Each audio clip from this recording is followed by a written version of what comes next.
You're listening to The Zone, ESPN Radio, 1600 AM, Cedar Rapids. We now leave our network programming to bring you the following special sports presentation. Let the good times roll with the fun of Kernel Baseball in The Zone. Bring your family, meet your friends. This is where the fun never ends. Everybody knows when you ask the game, the good times roll. Hey, Kernels, let the good times roll. Lead around the Kernels, let the good times roll. With the South Slope Communications Triple Play Show, here's the voice of the Kernels, John Rogers. After a day off, the Kernels resume an 8-game road trip with the first of 4 against the swing of the Quad Cities on the banks of the Mississippi in Davenport, Iowa. We welcome you to Kernel Baseball here in the Zone. The Kernels split a pair of doubleheaders with the Lansing Lugnuts Monday and Tuesday after being snowed out over the weekend in Michigan State Capitol, and now have moved on to play a division rival that owns a half-game lead in the Western Division first-half standings, Quad City. They're 8-10. The Kernels are 8-11, and we look forward to bringing you a lot of fun this weekend from the Quad Cities. Up next on the South Slope Communications Triple Play Show, an interesting chat with Kernel left-handed reliever Jamie Douglas. Jamie's up next. This is Kernel Baseball in the Zone. A triple play, a rarity on the diamond, but produced successfully every day at South Slope Communications in North Liberty. The South Slope Communications triple play consists of voice, video, and data communications for your home or business. Achieve your communications triple play with South Slope Communications. South Slope is committed to providing the latest communications technology to their members while continuing to give service second to none. South Slope can provide your home or business with just about everything that connects you to information. Digital wireless phones, long-distance plans, data home and business wiring, video conferencing, dial-up and high-speed internet service, fiber optic installation and termination, and coming soon to all local servicing areas, digital video TV service. South Slope also rents out a beautiful community center event room in their magnificent new building in North Liberty. When you need anything in the communications field, select South Slope Communications. Visit them at southslope.com. From the Kernel dugout along the first base line at beautifully remodeled John O'Donnell Stadium on the banks of the Mississippi, Kernel lefty reliever Jamie Douglas, our South Slope Communications Triple Play Show guest. And Jamie, I thought what would be interesting for our listeners to know right off the bat is that unlike a lot of professional baseball players here in the Midwest League, you didn't start playing this game at age 6, 7, or 8. Yeah, I started pitching my senior year of high school, so I really got into it then, and I did well there. And I really didn't have the tools to go play college right away, but like I said, I kept working at it that summer, and then finally a small school from Columbus, Ohio signed me to play my freshman year, and then I slowly, got my velocity up, working on things, and then I transferred to University of Central Florida, where I ended my career and got drafted with the Angels. So. Well, that's a quick thumbnail sketch. The interesting part, Jamie, would be why didn't you start playing baseball till you were late in your high school area? Did you play other sports, or what did you do as a little kid? Yeah, I was just interested in other things. I mean, football. I played golf a lot. I raced motocross mostly. I was really into motocross. That was my thing then. And still to this day, I love motocross, but, obviously I can't do it with baseball. But Jamie, what is motocross? We have Hawkeye Downs in Cedar Rapids, which a lot of people love watching racing on the only cement or asphalt track. It's not dirt racing. What is motocross? Well, it's just where you ride dirt bikes, and there's jumps, and there's a course you go on, and 20 to 40 people. Guys in a class, just race, 5 laps or so. It's really intense sport, and it's really fun. It's got to be exhilarating. Oh yeah, it's a very dangerous sport. That's why I had to quit it, but it was very, very intense. So. Jamie, did your dad get you into that, or how does a kid get on a motorcycle with a helmet and leap over those big mounds that we see on television? I think we see it either on the X Games or on ESPN sometimes.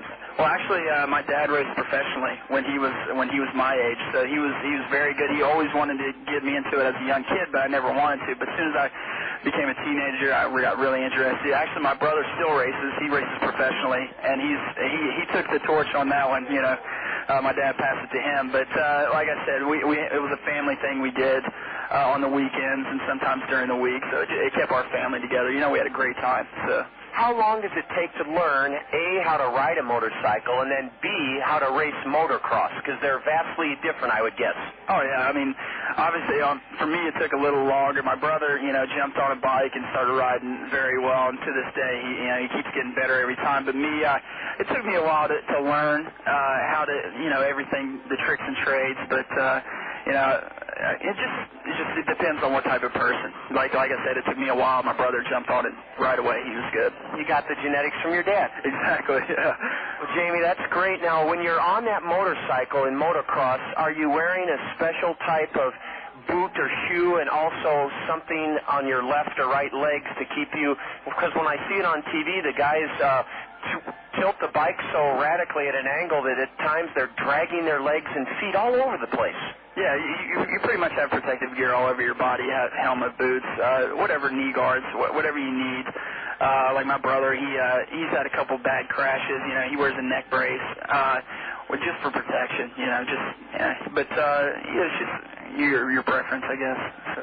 Jamie Douglas, Colonel Lefty, is our guest on the South Slope Communications Triple Play Show. And Jamie, you're from an interesting part of the Midwest. The Los Angeles Angels love to sign guys from Florida, Texas, and California because that's where a lot of the guys get to play year-round. But you're a Midwesterner, and you're from a point, I believe, near the Ohio River where 3 states come together. Yeah, I'm from South Point, Ohio. That's where I grew up. It's where Ohio, Kentucky, West Virginia all meet. It's a tri-state area.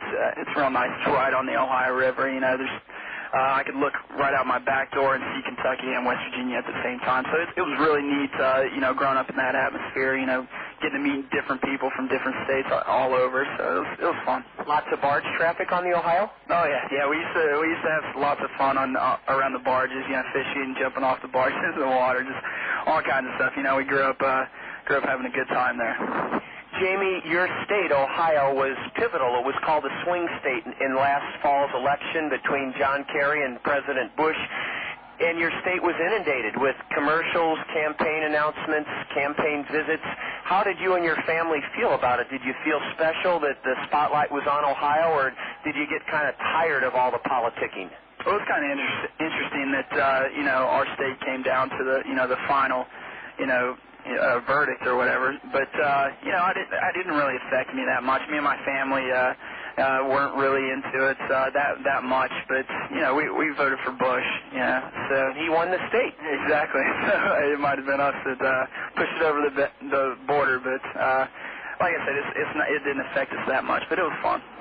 Jamie, we go to Dayton next month, and how far is South Point from Dayton, and how many family members do you think will come see you pitch? Well, I've actually already got close to 40 tickets requests, so hopefully, you know, my parents said there probably going to be more, you know, as they get new requests every day, but hopefully I'll have a really good fan base there, so it'll be a really fun series for me. We're going to take a break from John O'Donnell Stadium, where the Kernels are about to open a 4-game series with the St. Louis Cardinal minor leaguers, the swing of the Quad Cities. Our guest is Jamie Douglas, and we'll wrap things up with the Colonel Lefty in just a minute. This is the South Slope Communications Triple Play Show in the Zone. Iowans agree. The nice spring weather makes it a pleasure to be outdoors. Enhance your pleasure this year with our backyard beautification project. Let Peck's Landscaping design and install the perfect landscape for your backyard, an outdoor space that's just right for you and your family. Peck's carries the best quality and hardiest nursery stock available. Combine that with a wide variety of landscape products and expert advice, and you'll have the yard of your dreams. Just imagine what it could be. Want a skillfully built retaining wall? Perhaps a brick or cobblestone patio. No landscape is too large or too small for the pros at Peck's. Call or stop in and arrange a time for your free estimate. Don't let another spring go by without new landscaping for your backyard. Beautiful, affordable landscapes designed and installed by Peck's. Peck's Flower Shop and Garden Center, Nursery and Landscaping, corner of Blairsbury and Edgewood Road Northeast, landscaping Eastern Iowa since 1956.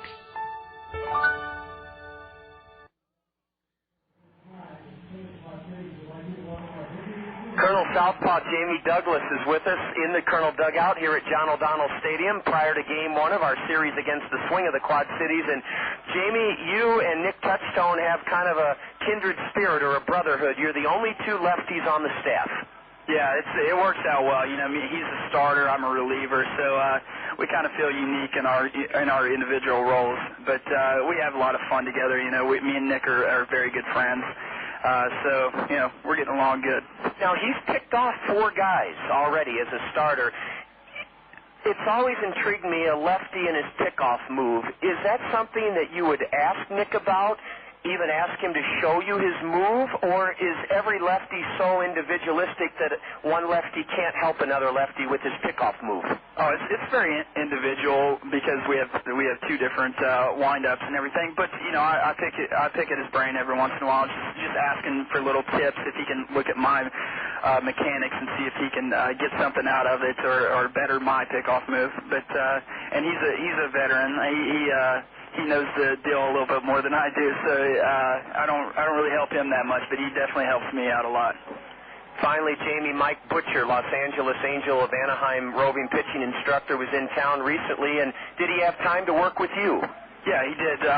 We had he worked with me on the mound a little bit, and then I had an outing, and afterwards we had a meeting, and he had some good things to say, and he also had some critiques that he wanted me to work on. So I mean, them showing interest really does help me out a lot. So I appreciate everything they do, and it's nice to have a trained eye.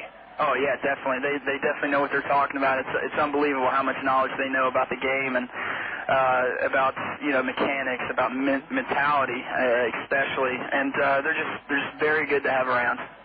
Finally, Jamie, you live with our housing coordinator, a guy who will never take a bow. He's so humble, Lanny Peterson, and I know Lanny is housing you and Chris Waters. That's pretty special. Oh yeah, definitely.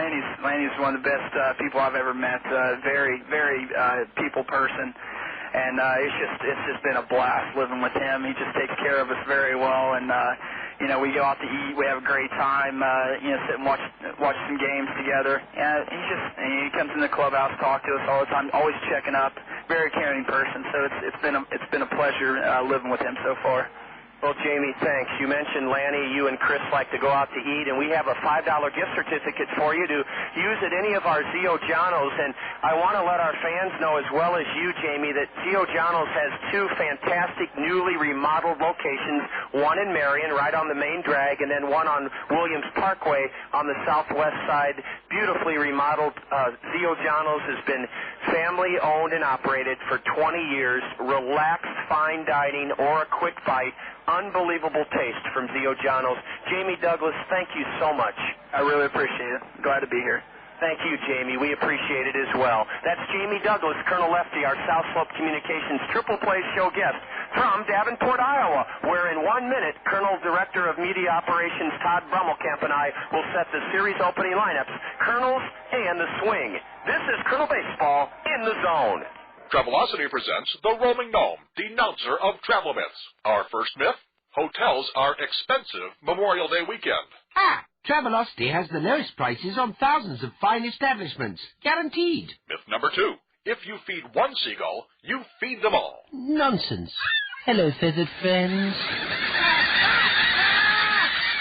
Visit Travelocity.com/hotel sale for details and get an additional 10% off. Restrictions apply. Travelocity. You'll never roam alone. Hey, Phil. It's Pam.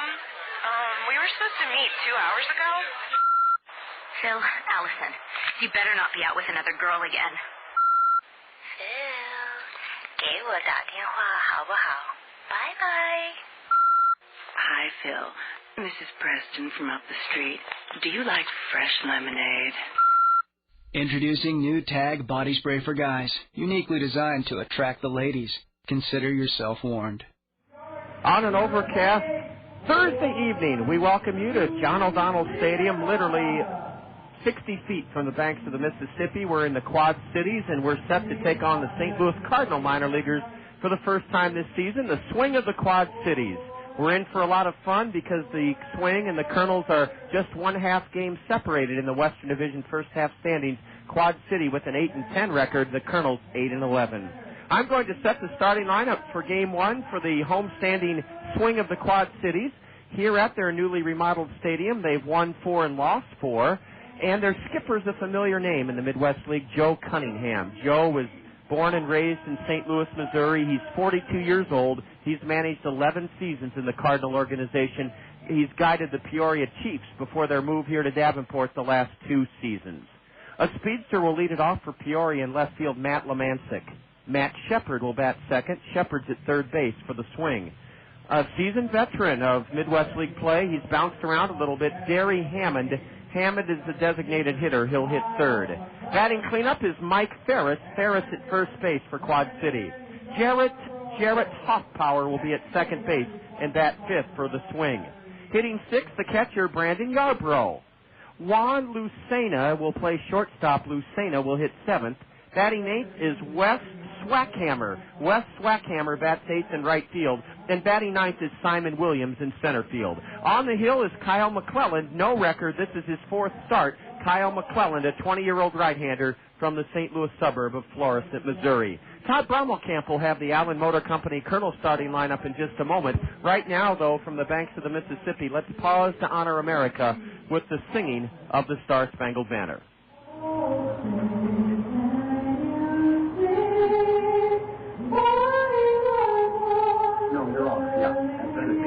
Thank you for doing that, Todd. Thank you.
From Davenport, Iowa, the Kernels and Quad City open up a 4-game series. Todd Brommelkamp will have the Allen Motor Company Kernels starting lineup after this. This is Kernel Baseball in the Zone.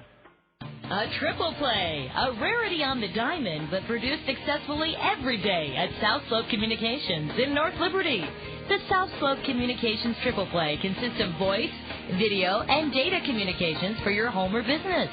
Achieve your communications triple play with South Slope Communications. South Slope is committed to providing the latest communications technology to their members while continuing to give service second to none. South Slope can provide your home or business with just about everything that connects you to information. Digital wireless phones, long-distance plans, data home and business wiring, video conferencing, dial-up and high-speed internet service, fiber optic installation and termination, and coming soon to all local servicing areas, digital video TV service. South Slope also rents out a beautiful community center event room in their magnificent new building in North Liberty. When you need anything in the communications field, select South Slope Communications. Visit them at southslope.com. Colonel Director of Media Relations Todd Brommelkamp is alongside, and he'll be giving you the Allen Motor Company Kernel starting lineup as the top of the first unfolds on this partly cloudy Thursday evening. The spring cleanup sale's underway at Allen's, and that means they're open till 9 o'clock tonight, and they have fabulous savings and values right now at Allen Motor Company. And as Richard Giannotti digs in from the left side, the Colonel switch hitter to face Kyle McClennan, Todd will go through that Allen Motor Company Kernel starting lineup in this first half inning. Thanks, John. A pleasure to bring you the Allen Motor Company starting lineup. Of course, Richard Giannotti leads off in center. He's hitting .375 in his last 10 games with the Kernels. Shortstop Sean Rodriguez bats second, with Ben Johnson, the first baseman, batting third. And the first pitch of the game from the right-hander McClennan is in at the knees, a fastball for a strike. Drew Toussaint will be the cleanup hitter. He's .417 his last 5 games. Giannotti breaks his bat and grounds one to the second baseman, shuffling to his left, Jarrett Hoffpauir, and Giannotti was sawed off right on the trademark and grounds out to Hoffpauir. It went 4-3, 1 out in the Kernel first half inning. And as Ron Klein carries that broken bat off the field, Freddy Sandoval will bat 5th. He's the team leader in RBIs with 12. Warner Madrigal bats 6th in right field. Aaron Peel's tonight's designated hitter. He bats 7th. Tommy Duenas behind the plate bats 8th. And Nate Sutton will play second base and bat 9th. And I'll tell you about our starter tonight after this pitch. Thanks, Todd. McClennan deals a pitch at the knees, a strike to Sean Rodriguez. Just finished warming up down in the bullpen is number 36, Jesse Smith, the big right-hander out of Nebraska, making his first start of the year for the Kernels tonight. Ball one inside to Sean. Rodriguez hitting .254. Right-handed batter, a homer, 2 RBIs, and Jesse is ecstatic to be getting a chance to be in the rotation. Here's a hard-hit smash off the glove of the first baseman. He'll recover down the right field line in shallow right, but not until Sean Rodriguez is aboard. That's going to be a tough call for the official score. Todd, I think they're going to charge Mike Ferris with an error. I would go E3 on that as well. That was a ball that Ferris likely should have had, and we just got the thumbs down from the swing staff, meaning E3 on Ferris. He's a left-handed throwing first baseman, and that sharply hit grounder got on top of him before he could backhand it. That's the 3rd error of the season on Mike Ferris, and that means Sean Rodriguez has a chance to do some running. He's 4 for 5 in stolen base attempts. Kyle McClellan with a fastball low, ball 1 to Ben Johnson. Our Anderson and Brown umpiring crew in this series, Nick Monaco, is behind the plate, and Jeff Lascola is on the diamond. Those umpires brought to you by Anderson and Brown Eye Care. John, I would not be surprised to see Rodriguez take off here right away. The Swing as a team, I watched them last night against Clinton, do not respond well to being pressured. Ben Johnson, a switch hitter with an open stance, batting left-handed, and a throw to first, chases Sean back. Ben Johnson's hitting .250. No homers, 6 RBIs. The Kernels are in their gray road uniforms with red caps tonight and red numbers trimmed in white on the back. The Swing uniforms are a whole other story. I'll let Todd try to describe them as ball 2 is upstairs to Ben Johnson, a fastball. As Scott Unash said earlier today when I was talking to him on the show, it's like the University of North Carolina meets the University of Texas going on with the Swing uniforms as we'll wait for the pitch. It's low, ball 3. In other words, Todd, baby blue and burnt orange. Baby blue and burnt orange. They have white tops with the burnt orange oddly sized numbers on them. One number is larger than the other. Light blue, powder blue sleeves, powder blue caps, and powder blue socks. Black shoes, and Ben Johnson walks on 4 pitches. We haven't had time to tell you much about Kyle McClellan, the starter, as the Kernels have runners aboard at first and second with 1 away. Drew Toussaint will bat. Kyle McClellan is a big right-hander, 6'2", 185. He's from the St. Louis suburb of Florissant, Missouri, and he was a 25th-round pick by the Cardinals in 2002 out of high school. His pro record is 7-20. This is his 4th year of professional baseball. He was 4-12 with Peoria in this league a season ago in 24 starts, and he delivers a strike to Drew Toussaint, a slim, lean, trim right-handed batter who Todd told you earlier is hitting very well for the Kernels in 6 games, batting .375. Matter of fact, he is the team's leading hitter since he arrived during that Peoria series. Drew on a curveball, lost it foul out of play down the right field line towards the beautifully arched Centennial Bridge just beyond the right field foul pole. This is a wonderful setting for baseball. They put $13 million into this facility 2 seasons, or last year, and this is its 2nd year, and we're glad we're playing 12 games here this season. We only got to play 4 last year. The 0-2 to the right-handed batter. Instead of throw to second. Oh, Rodriguez just got back, Todd. How he got back in front of the tag by Jarrett Hoffpauir at second, I do not know. Just in time. Just got a fingernail in there. I think Sean's been growing them out. Maybe that helped a little bit. But absolutely, John, this is a pristine setting for minor league baseball. And if you've never been here, if you've been to the old stadium, you can hardly tell the difference. And Uncle Charlie stays high and in to Drew Toussaint. Drew wears his gray trousers down low at his shoe tops. The Quad City outfield's playing Toussaint to hit the other way. Matt Lemancic, a speedster, in left. Simon Williams in center, and a great baseball named Wes Swackhammer in right. Curve, and Drew held up. It was low and away, and it's just going to turn things on for the Kernels here in the first inning. It's Freddy Sandoval. You may have heard me say Drew Toussaint. I misspoke. Well, here's Warner Madrigal with runners at first and second. Warner's tops on the club with 3 home runs, a right-handed batter, and he nubs one foul behind home plate. Todd, we mentioned what a picturesque, majestic setting this is, and for those that haven't been here or are listening on the Internet, the Mississippi River is literally a stone's throw away from the outfielders here. And we were watching some batting practice balls plop into the river on one bounce off the path, and as Warner looks at a strike there, called strike over the inside corner, he may just be able to put one over the right field wall into the water. As you said, John, no more than 60 feet beyond that wall, it lies the most powerful river in North America. It's a beautiful sight. The mighty Mississippi. Ball one is upstairs to Warner, who is wearing a black protective shield on his lower front ankle. That's in case he bounces one off that front leg. Let's see with runners at first and second and 2 out what McClennan does. He feeds Warner a curveball, and Warner fights it off and rolls it foul toward the Colonel first base dugout.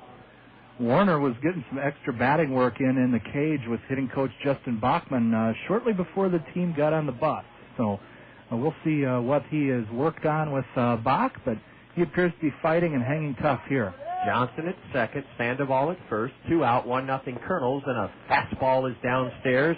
Madrigal has his average on the rise, 211.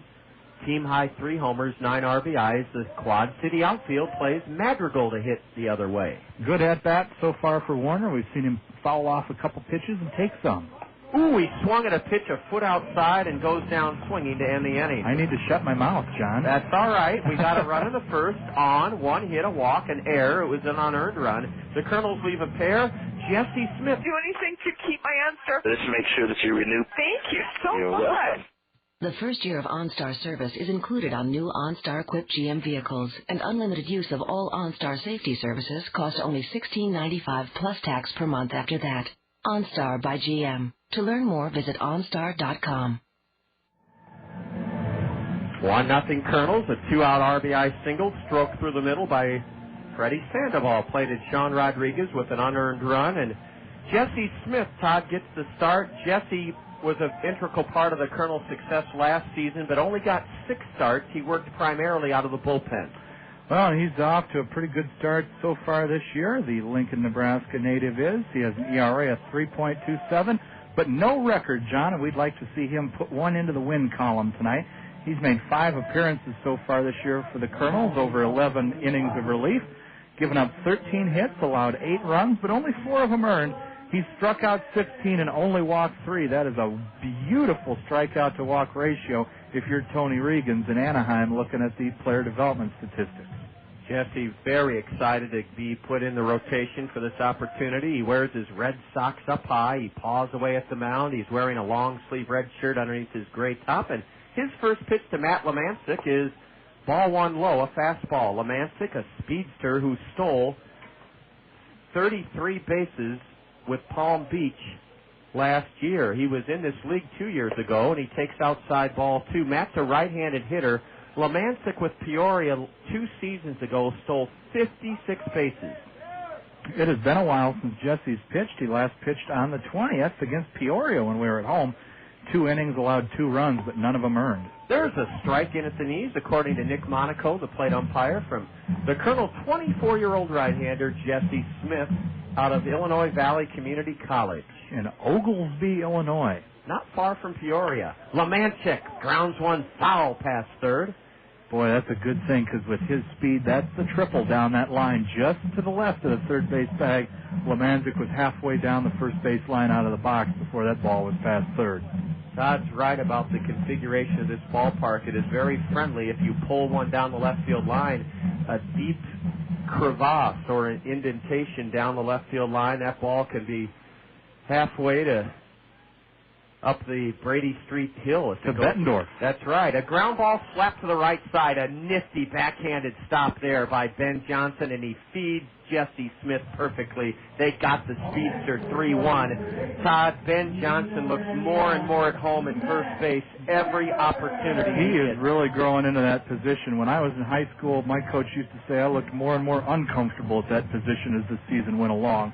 But Johnson goes and makes the backhand. That was one of my least favorite plays over there, having to make that. You have to be on timing, on the right page with your pitcher covering the bag. Smith beat Lemanzik in the foot race over to first, and it wasn't even close. They got the out. Good start for Jesse so far. Yes, it is. Now he faces a little fella, a switch hitter named Matt Shepard, and Matt takes low. Shepard's a switch hitter, and he's batting .269 this season, a homer, 9 RBIs. Matt bats left-handed against right-hander Jesse Smith with a wide stance. He grounds one up the middle underneath Jesse's glove into center for a base hit. That was do or die for Jesse Smith. Jesse ordinarily fields his position real well, but that one was hit sharply up the middle, and Jesse just couldn't get a glove down in time. Matt Shepard is singled into center. Here as the tying run, he's aboard in the first inning, 1-0 Kernels. I don't think Jim Cott could have fielded that ball, John. That was a shot right through the wickets into center field. Rodriguez tried to go over behind the bag in second base and make the play, but it wasn't even close. And here comes the granddaddy of the Midwest League, Derry Hammond. 25 years old. He was in organized baseball with the Milwaukee Brewers for a number of seasons, played 2 years in Beloit. Derry is really filled out. He's a strong-looking right-handed batter from the state of Mississippi. 25 years old, and he's hitting .316 in this league. 3 homers, 10 RBIs. Ball one was in the dirt to Derry Hammond from Jesse Smith. One of those home runs, John, came last night against Clinton as Derry took one out to left field, just shy of the flagpole out there. Wow. That flagpole is above a grass slope seating berm, probably about a 390-foot clout. Derry swung and missed at a fastball from Jesse Smith. It was just above the letters. A short lead at first for Matt Shepard. He's not running. A bouncer to second. Could be 2. Nate Sutton to short for 1. Rodriguez to first, and the Kernels turn a double play to end the inning. 4-6-3. It was beautiful. Jesse Smith gets Derry Hammond to bounce into an inning-ending second to short first double play started by Nate Sutton. Then any butterflies Jesse Smith may have had should be kaput now. He looked terrific in the bottom of the first inning. No runs, a hit, there were no Kernel errors, and a double play ends the inning. Nobody left for the swing. After one inning from John O'Donnell Stadium, Kernels 1, Quad City nothing. You're tuned to Kernel Baseball in the Zone. There's a reason Dick Ramsey is the #1 home seller for the #1 real estate company, Skogman Realty. It's because Dick Ramsey works harder for you than anyone to make selling your home easy for you. Take Dick's one-of-a-kind home trade program. Buy one of Dick Ramsey's homes and Dick will buy yours. Dick Ramsey provides 2 other unparalleled services: a free 1-hour telephone loan approval and a free 1-hour telephone appraisal on your property. Dick Ramsey of Skogman Realty, the #1 home seller for the #1 real estate company. This is The Herd with Colin Cowherd. Let me tell you what was Army, Navy, not relevant.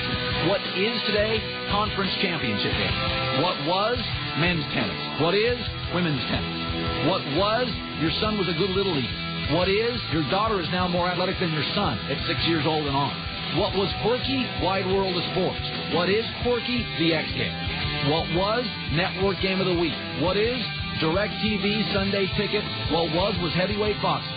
What is smaller guys. He used to keep score at games. That was what was.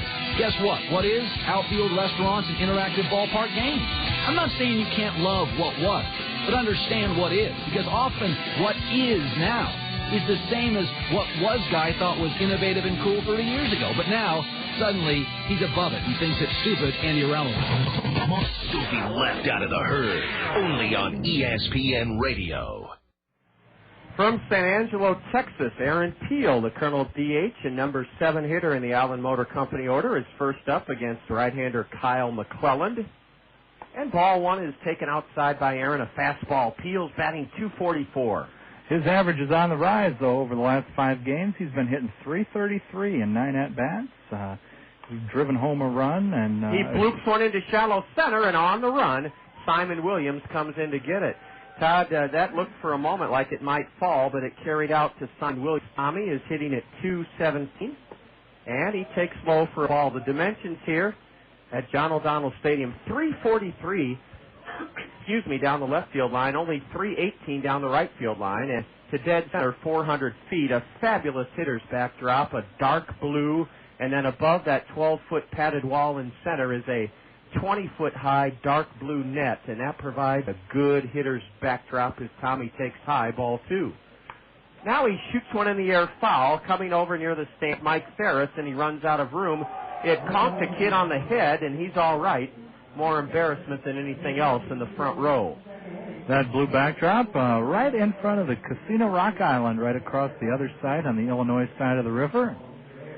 One of the many, many things to do here in the Quad Cities area. Oh, this area, like the city of Five Seasons, Cedar Rapids, is really moving forward with some great projects, including a fabulous art center that will be the talk of all of the Midwest when it's completed.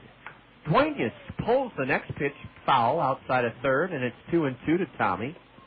This Quad City pitching staff is ranked 12th in the 14-team Midwest League. They have a team ERA of 4.64. The hurler Kyle McClennan tonight's ERA is 5.40.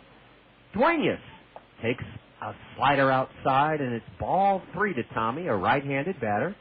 And Todd, you've given him a very honored nickname. We'll say it in a minute. Tommy's down on strike swinging, and that's 3 strikeouts for Kyle McClelland.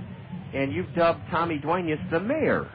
Well, that's not a very flattering nickname, John, but Tommy spent 3 years in Cedar Rapids, and that's a long time for a guy that's been an A-ball. But Tommy, I've gotten to know fairly well on the team. He is just an enjoyable young fella.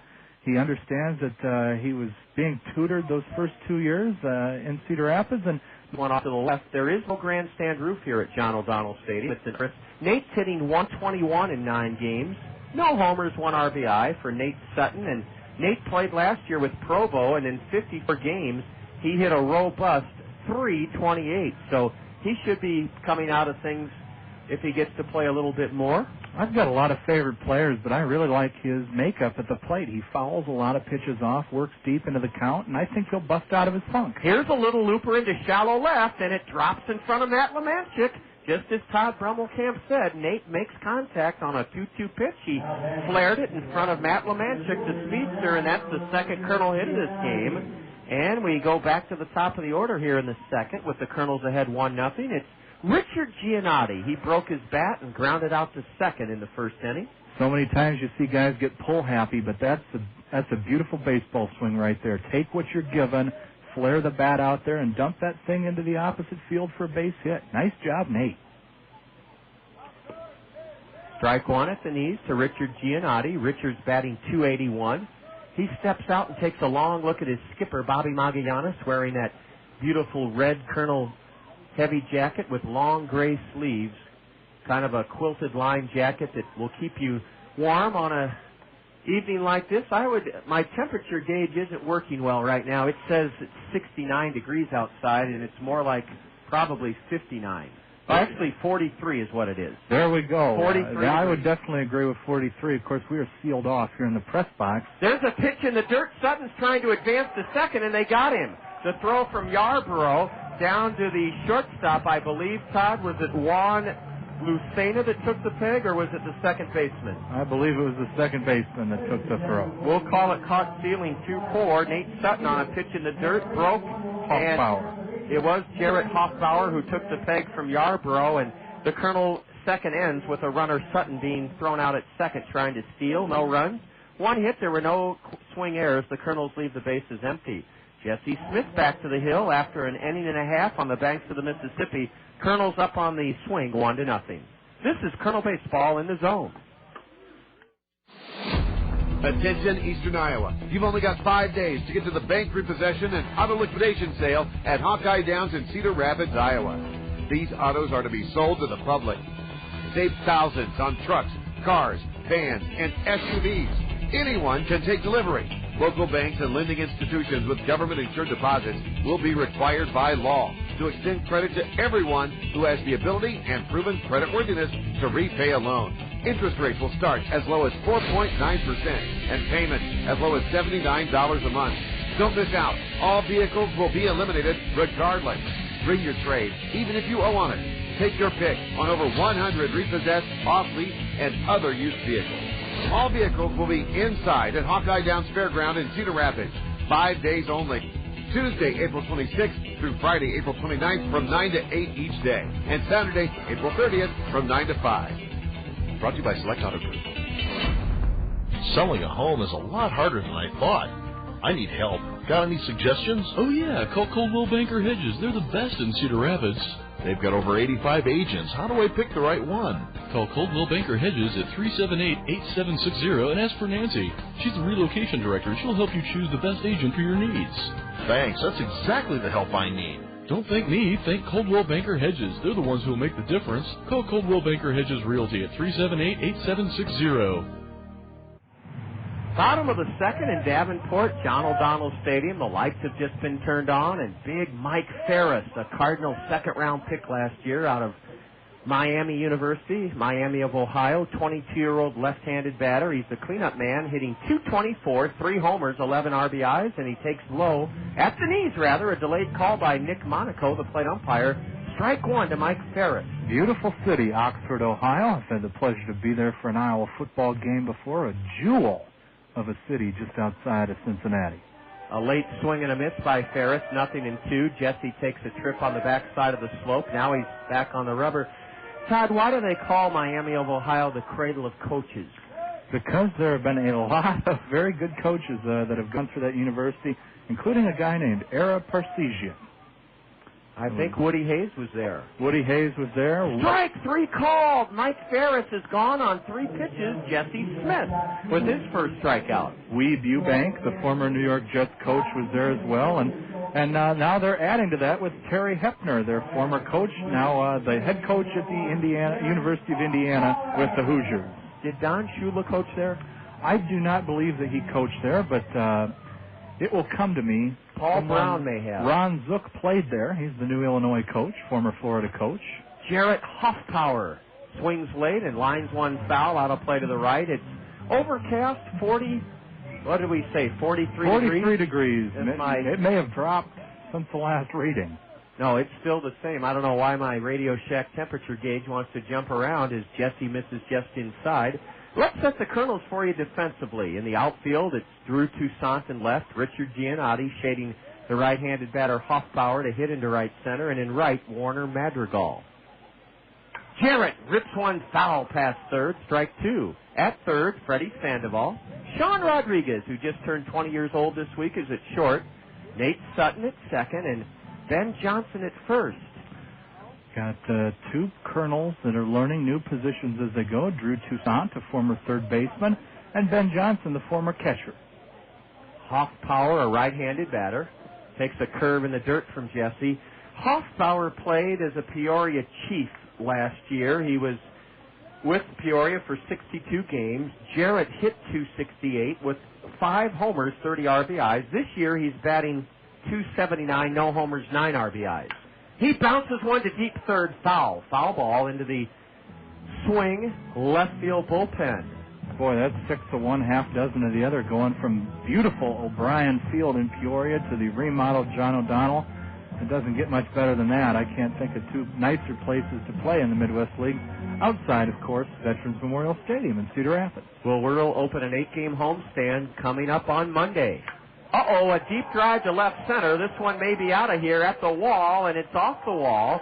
And Toussaint overruns it, but Jarrett Hoffpauir will hold at second. Hoffpauir drilled one deep into left center. There's no marking on the wall to say how far that is, but I would say about 380 feet. And fortunately, it lost a little bit of its steam near the wall, and it's a one-out double for Jarrett Hoffpauir, his 5th double of the season. It looks like Hoffpauir went down and got that ball and drove it out into the gap in left center. I watched the swing last night against the Lumber Kings from Clinton, which, by the way, are a very good team. And they lead the West at 15-4, does Clinton. I know what you're saying. How does a man that works in baseball spend his off night at the ballpark? But that's just the way I'm wired. And they punish mistakes up. So Jesse is going to need to keep the ball low in the zone. That ball was low in the zone. Hoffpauir did a great job of going down and getting it. Left-handed hitting.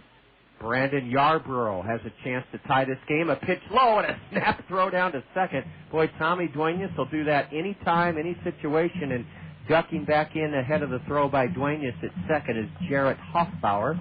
Brandon Yarborough was a high draft pick of the Cardinals, 5th round in 2003.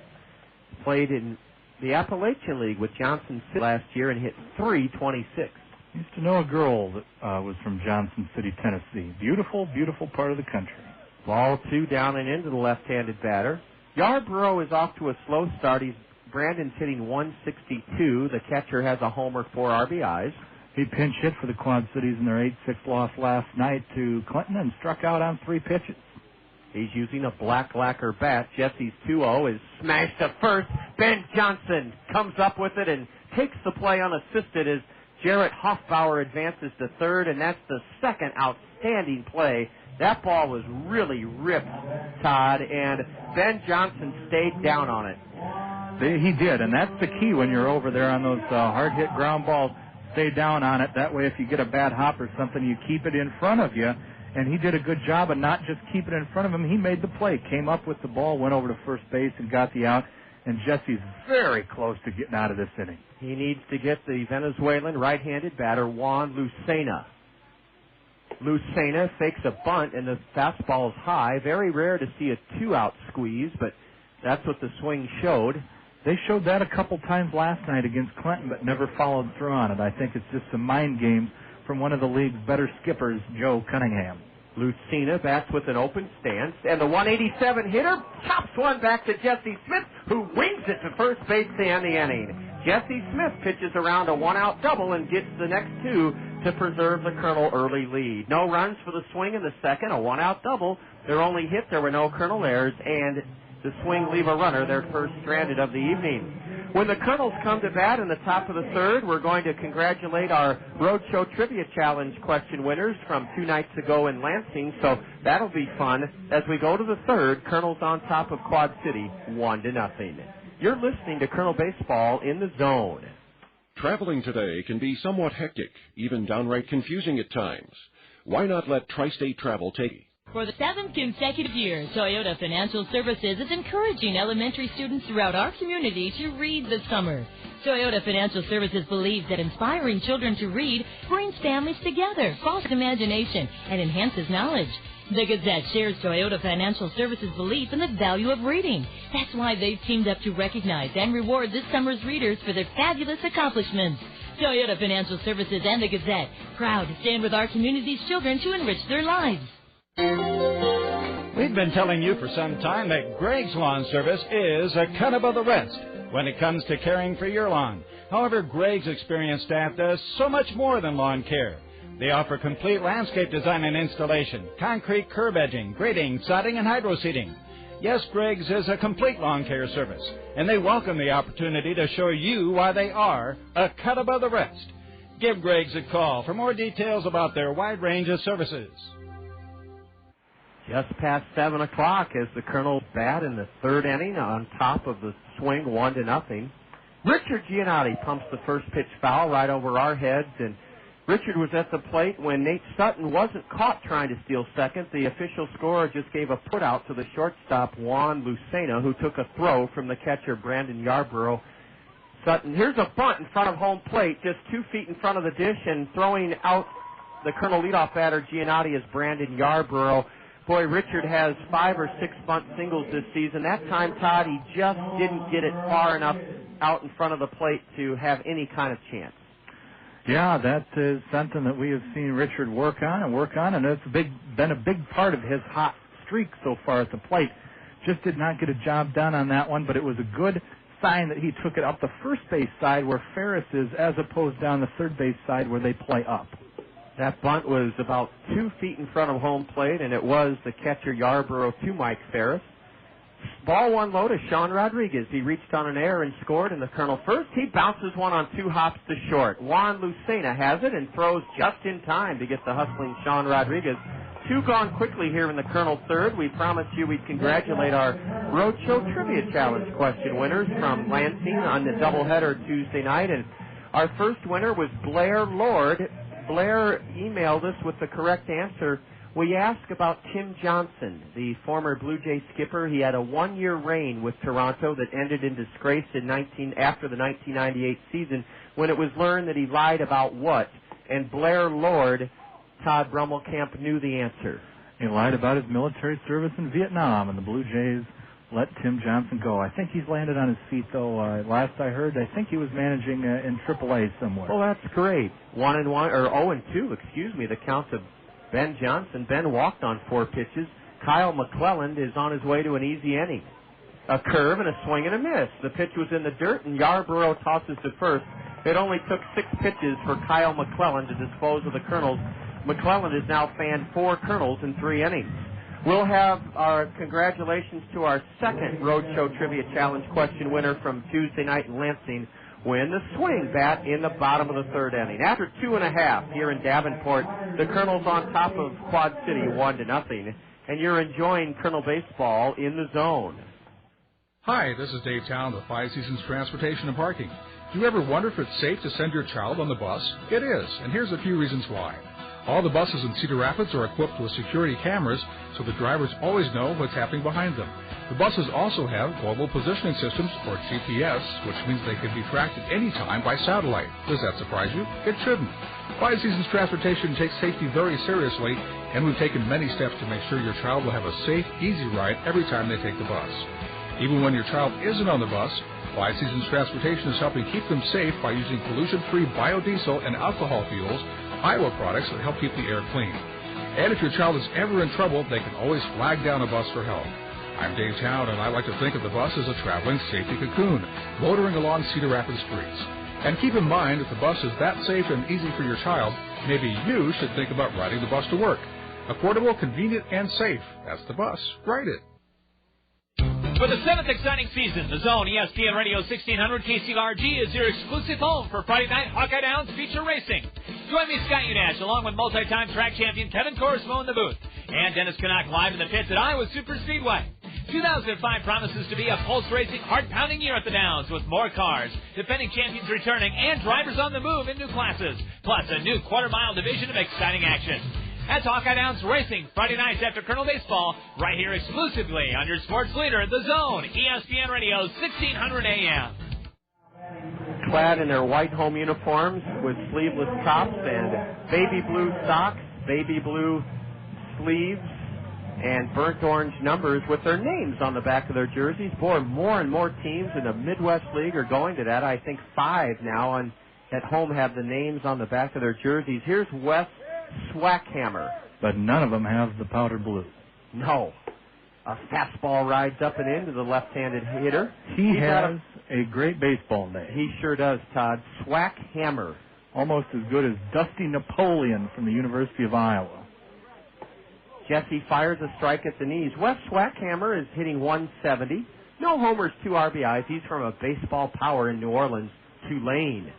Not much of a hammer when your batting average is that low. Jesse's 1-1 is taken low for ball 2. We told you we'd congratulate our second winner from Tuesday night in Lansing, our doubleheader. Split with the Lugnuts, we had a pair of Roadshow Trivia Challenge questions for you. A broken bat roller up the first base side. Ben Johnson scoops and underhands to Jesse Smith, and Ben Johnson fielded his position flawlessly so far this evening. That put out went Johnson to Jesse Smith, the pitcher covering. And Jesse is starting to get into a rhythm.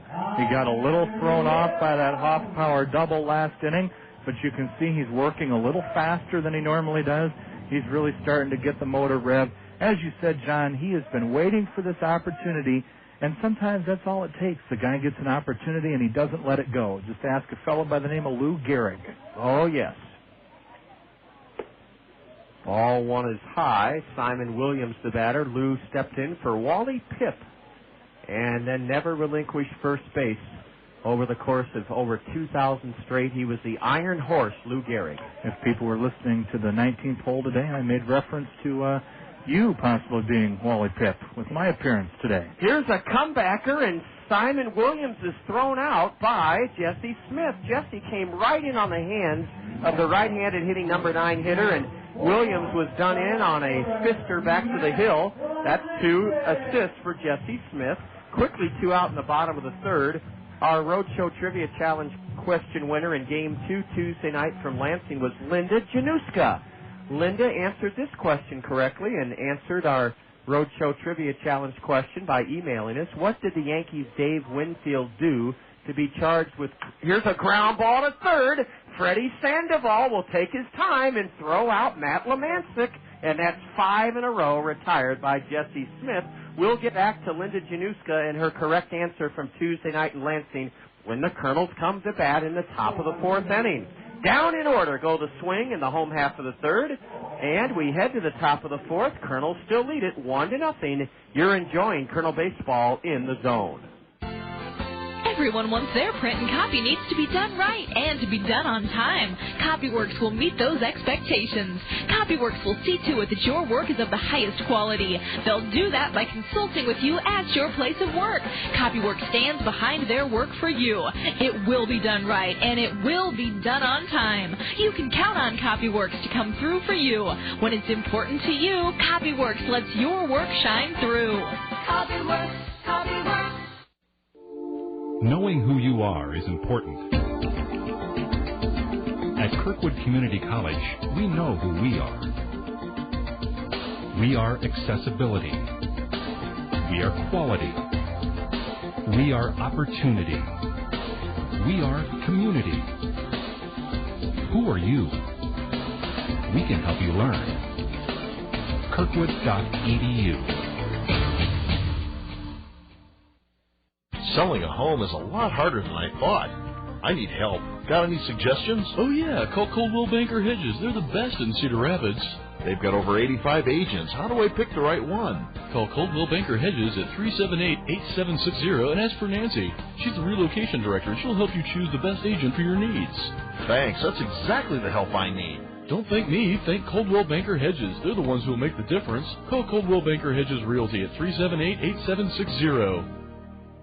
The Kernels have made an unearned run in the first stand-up through 3 innings, 1-0, and it'll be the cleanup batter, Drew Toussaint, who struck out against Kyle McClennan, the swing right-hander, in the first inning. Drew will lead it off here in the 4th, 1-0 Kernels.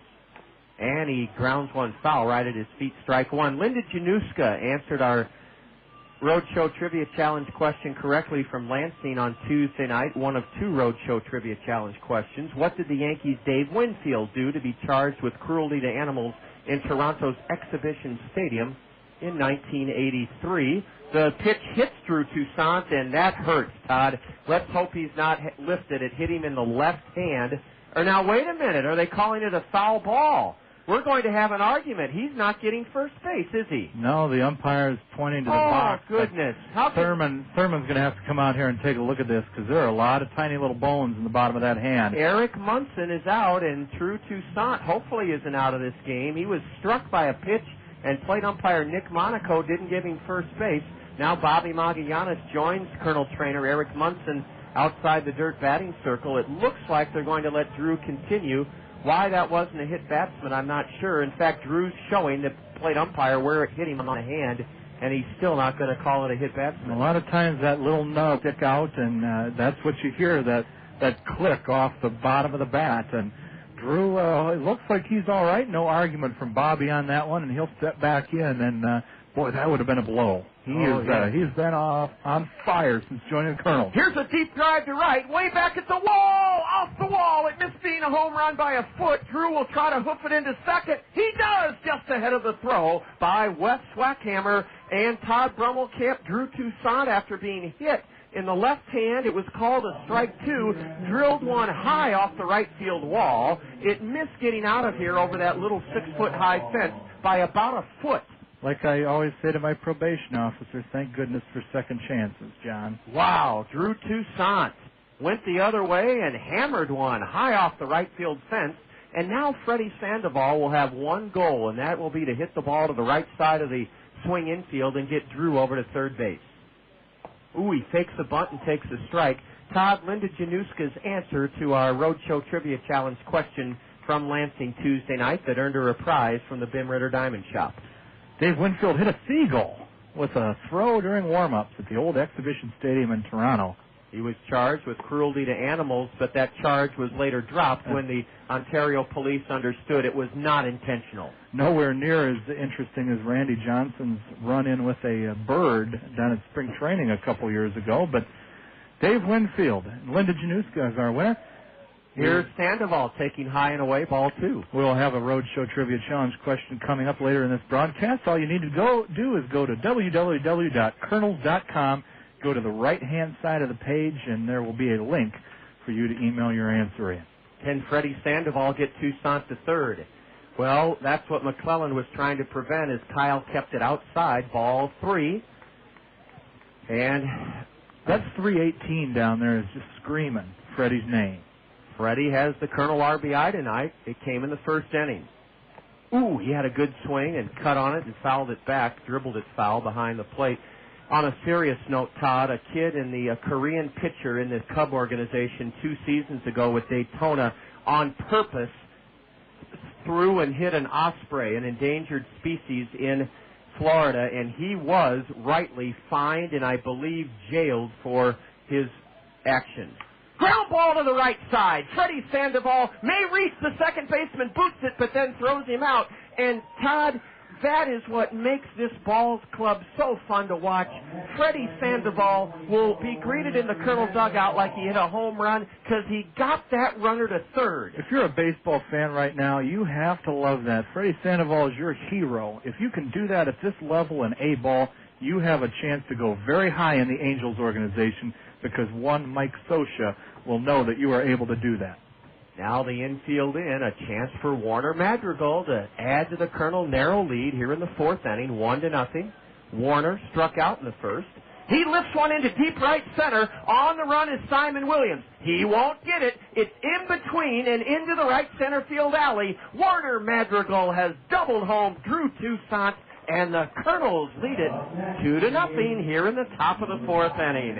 Warner Madrigal, Todd, you said earlier, has been working tirelessly in the cage, and I mean he really drilled one into the right center field alley for an RBI double. That's one of the things Bach is trying to work with him on is it's not good to swing for the fences in every at-bat, Warner. There are certain things that you can do to help the ball club, and that's one of them. Ooh, Aaron Peel was tied up in knots on a pitch in on his hands. He swung and missed strike 1. Peel has an RBI chance. He flew out to shallow center and leading off the second. I mean, that very well could have been a sacrifice fly. It would have worked just as well. Now, luckily for Warner, the ball hit the wall, got down for a double. Now Aaron takes outside for a ball. As Todd mentioned, we will have another chance for you to earn a prize from the Bim Ritter Diamond Shop. Our Roadshow Trivia Challenge question will come your way in the Colonel's 6th inning. It's 2-0 Kernels in the 4th. McClellan's Uncle Charlie is outside. Nice to see Colonel Broadcast Assistant Julia Jansen here, along with Andrea Murphy of our staff and Jessica Ferguson, and they're sitting in the front row behind the Colonel first base dugout. And we'll have to check in with Julia to see how chilly it is. Again, our gauge up here indicates that it's 43 degrees down below. You know who else is down there? I believe T.J. Pantini's down there. Our Mr. Shucks. And John. Well, I let the cat out of the bag. He's a very good friend of Mr. Shucks. That's what I tell people. That's right. Here's a curve in the dirt. Aaron took it for ball 3. Mr. Shucks, of course, is our mascot. And they have a very interesting mascot here in the Quad Cities. He John, looks like an ape. It's an orangutan, John. An orangutan. Clyde's an orangutan. Sorry. I just wanted to use that line. Okay. That should be our trivia question, if anybody knows what line that movie's from. Ooh, a bouncer back to the hill, and Kyle McClennan helped himself by stabbing it. He looked Madrigal back to second and then threw out Aaron Peel. That was a pretty good fielding play by the pitcher to possibly take a run away from the Kernels. He's an orangutan, Mom. Clyde's an orangutan. I'm not good at movie trivia. Clint Eastwood, Every Which Way But Loose. A classic movie. If anybody gets the chance, go out and rent it. You'll love it. I do remember the theme song. That was a fun one. Let's see if Tommy Duenas can drive in a run. He chops one to deep third. The long throw by Matt Shepard gets Tommy. Tommy Duenas has grounded out or bounced out to third to end the Colonel 4th. A pair of doubles give the Kernels 1 run on 2 hits. There were no errors committed by the swing. Kernels leave a runner aboard. We've left 3 as we go to the bottom of the 4th inning in Davenport. Kernels 2, swing nothing. You're enjoying Kernel baseball in the zone. Any contractor knows there's a way to do things right, and then there's cutting corners. For the builder that's proud of his craft, Cedar Rapids Lumber is the choice. From simple remodeling to new construction, contractors rely on Cedar Rapids Lumber, where you'll want to get it done right. Lumber, doors, windows, roofing, siding, and everything else you need for quality building all in one stop. And for the area's finest lines of kitchen and bathroom cabinetry plus countertops, be sure to see their cabinet specialist, Brenda. Just let Brenda review your specs and you can rest easy knowing that she'll deliver exactly what you ordered. From top quality cabinet manufacturers like Mid-Continent and Iowa's own Millbridge line, your satisfaction is guaranteed. Free estimates, free daily delivery, and special order building material for residential and commercial building is a given. So here's the bottom line. The contractor's choice and the material difference is Cedar Rapids Lumber. Cedar Rapids Lumber, a tradition of quality and service for over 50 years. 902 2nd Street, Southwest. Opening night auto racing. Friday night at Cedar Rapids Hawkeye Downs Speedway. Hustler Turf Equipment 80th anniversary opening night. More cars, more drivers, more fun. Friday night at Cedar Rapids Hawkeye Downs Speedway. Papa John's Cup I-Wireless Championship. 6 divisions in action. The Richard Petty Hustler Turf Equipment Super C Lawnmower. Win prizes in the Hawkeye Downs Ball Toss and the Hustler Lawnmower Race. The cars and stars are back for a tremendous season of auto racing. Friday night at Hawkeye Downs Speedway. Jesse Smith has pitched 3 shutout innings in his Kernel debut as a starter. The Kernels scored an unearned run in the first, added a run on a pair of doubles by Toussaint and Madrigal in the 4th. We go to the bottom of the 4th, and it'll be the numbers 2, 3, and 4 men in the swing order. Julia Jansen, Kernel broadcast assistant, made the trip over with a couple of full-time staff members, Andrea Murphy and Jessica Ferguson, along with Mr. Shucks' friend T.J. Pantini. And, Julia, I wanted to get a couple of reads from you. You're in the front row behind the Kernel dugout as the first pitch is a strike called to Matt Shepard, the switch hitter. Singled through the box in the first inning, but it was erased in a double play. First of all, Julia, your impressions of the $13 million the Swing put in this facility 2 years ago to remodel it. Oh, it's really nice. They got a great location out here. I especially like their scoreboard. Yeah, we haven't talked about that yet, and I want you to describe it in a moment as strike 2 is called to the switch hitter batting left, Matt Shepard. Wide stance at the plate. Jesse's 0-2 is swung on and fouled out of play to the left. Julia, the scoreboard has a classic look to it with brick supporting it, and then the centerpiece of it above the scoreboard is as good a picture as you'll see for an LED screen. Yeah. That arch on the top kind of simulates that bridge arches right next to us there, yes, too. the Centennial Bridge, which is now lit up. Those steel girder arches are lit up as twilight turns to dark, and a squibber foul to the Kernel first base dugout. Yeah, Julia, the clarity of their video screen is amazing. It matches ours, and very few do match ours at Veterans Memorial Stadium. Julia, how about the temperature? I see the Kernels all have their red jackets with gray sleeves on. We're getting some funny readings up here in the booth, anything from 63 to 43. And after this next pitch, the 0-2 to Shepard, just missed low. Jesse wanted the call, didn't get it from the plate umpire, Nick Monaco. What does it feel like outside? Definitely not 63. Okay, more like 43. Definitely, yeah, a lot more like 43. There's a little breeze that comes through there once in a while. It's pretty cool. Yeah, the breeze is blowing out to left center as Jesse fires just inside. Smith missed to Matt Shepard, who wears an unusual number on his back, the burnt orange color numbers, 99. Shepard is leading off here in the Quad City 4th inning, 2-0 Kernels. Matt Shepard golfs one to first. Ben Johnson again has it, and underhands to Jesse Smith. They've been playing a nice game of 3-1 putouts. That's the third 3-1 putout this evening between Ben Johnson and Jesse Smith. Well, Julia, this stadium lies so close to the Mississippi River, and I know you're from the Chicagoland area, but Davenport takes so much pride in making this river user-friendly. They refused to build a flood wall over the right field wall because it would obstruct the beautiful view of the river, but they did build a levee which will hopefully make this ballpark flood-proof. They've had all sorts of trouble in the past decades with the Mississippi. It has its own mind, and if it wants to roar, it'll roar. Certainly is the mighty Mississippi. It looks calm right now, though. It does. Derry Hammond fouls one straight back. Now the big, strong, right-handed 25-year-old DH takes a curve low from right-hander Jesse Smith. Derry Hammond, D-E-R-R-Y. It's an unusual first name. A curve is top to short. Sean Rodriguez charges, and from in front of second base, Sean pegs Derry Hammond out. There are 2 away in the Quad City fourth, and that for Jesse Smith is now 7 in a row retired. Julia, State Farm Insurance agents Dale Thompson, Al Shetler, Gary Schubat, and Lanny Peterson have been bringing us the State Farm Major League Scoreboard for the 10 years now, and there were a couple of afternoon games on the State Farm Major League Scoreboard. Yes, there were. Not in the National League. Both the Colorado and Florida game were postponed. Now, Todd said that my Cardinals played Milwaukee this afternoon. Is that showing up anywhere? Yes, they did. They played Milwaukee at home, then they lost 4-3. Ouch. You just put a little damper in my sail. So Milwaukee edged the Cardinals at Busch Stadium 4-3.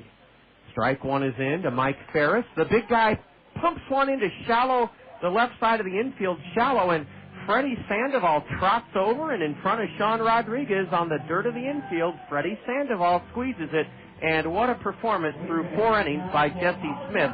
He retires the side in order for the second time in a row, and Jesse's now set down 8 swing batters in a row. Julia, before we take a break, was there any other games this afternoon? Well, right now in progress, we have the New York Yankees against our Anaheim Angels, or the Los Angeles Angels. They're ahead 3-0, the Angels are. And Detroit over Cleveland right now, 3-0, and they're in the bottom of the 5th. And Seattle and Texas just started down at American West Field. Let's double check. I think Todd said earlier this afternoon there was one more American League game, possibly between the Blue Jays and Devil Rays. Oh, yes, there was. Toronto over the Tampa Bay Devil Rays 7-4. That was at Sky Dome, or they call it something different now, don't they, in Toronto? Rogers Center, yes. Well, Julia will have a final word with us in the top of the 5th inning. As we head there, the Kernels on top of the swing, 2-0. This is Kernel Baseball in the Zone. I'm Dave Shea. For 35 years, I was a news anchor for Channel 2. You may also have seen me driving around Cedar Rapids in my Honda Accord. Well, I retired from broadcasting, but I haven't given up my Honda. For years, I've told friends they should consider owning a Honda, specifically from Randy Keel Honda. Randy is a local dealer with 13 years of experience in matching drivers to the right vehicle. He has a fine selection of new Hondas, as well as quality pre-owned vehicles. And more than just a reliable service department, Randy Keel Honda offers Confidence, a 7-year, 100,000-mile warranty on every new vehicle sold. You can take my word for it, but you may also want to talk with other Honda owners. They're people you know, your friends, your neighbors, maybe even your relatives. And you can do more homework by logging on to Randy's website at www.randykeel.com. I'm a satisfied Honda owner, and I'm sure you will be too. See Randy Keel Honda today on Centerpoint Road Northeast. Who's that cool cooking man? King of the grill, who's your patio? Your patio. Charbroiled sausage flipping man with the buns, who's your patio? Your patio. He only cooks limits, cooks #1 for taste and fun. Econo Foods is the place to save on Clement's fine products this week. Shop Econo Foods for hot pricing on Clement's. Nate Sutton is in the hole, 0-2. He's leading off in the Kernel 5th. 2-0 Kernels. Nate's in the hole, 1-2. A big Uncle Charlie from the right-hander McClennan is in the dirt. It's 2-2 to Nate Sutton, who singled into left field in front of Matt Lemancic his first time up. That was with 2 out in the second inning. 2-0 Kernels. McClennan fires, and a deep drive to center chases Simon Williams way back. He can't get it. It's over his head. And Nate Sutton will motor into second with a leadoff double. That's about as far as we've seen Nate Sutton hit one this season. He golfed one to deep center. It one hopped the wall to the left of the 400-foot mark. And the Kernels have their third double in the last inning. Nate Sutton with a leadoff double. Julia, I was going to ask you, before you enjoy the rest of the game, either here in the warmth of the broadcast booth or down below with your friends, a little bit about, as Richard Giannotti will try to pull the ball on the ground to get the runner to third. Richard nubs one foul off his foot. And that is what it's like to watch a ball game, a professional ball game, from right behind the dugout. I've never had that thrill at any level. Can you kind of smell and hear and taste the game? Does the pitcher seem to throw it real hard from that angle? I feel like you're a lot closer at this stadium than you are in the Kernel Stadium, but I guess you kind of hear them like puffing down the first baseline and things like that, so it's kind of fun. And then how about the pitcher? Does it look like, because up here we know he's throwing hard, and there is a speed pitch indicator below the scoreboard in left center, but down there does it seem like you can really see how hard the pitcher throws? Yeah. That's Probably. what I thought. The width of the arm is a little more easy to see from that angle. Ooh, a 1-1 pitch, and Richard tried to pull an outside pitch and missed it. Strike two. Don't put it beyond Richard Giannotti to bunt with 2 strikes. Nate Sutton has led off the Kernel fifth with a double, his first extra base hit of the season. Nate's 2 for 2. Giannotti is nothing for 2. Kyle McClelland is set right below the chin. His next pitch is just low, a breaking pitch. He wanted it and didn't get it from plate umpire Nick Monaco. Well, Julia, what are going to be the best sellers tonight, beer or hot chocolate? Hot chocolate, definitely. Or they had some hot pretzels that were going well down there, I saw. Oh, you bet.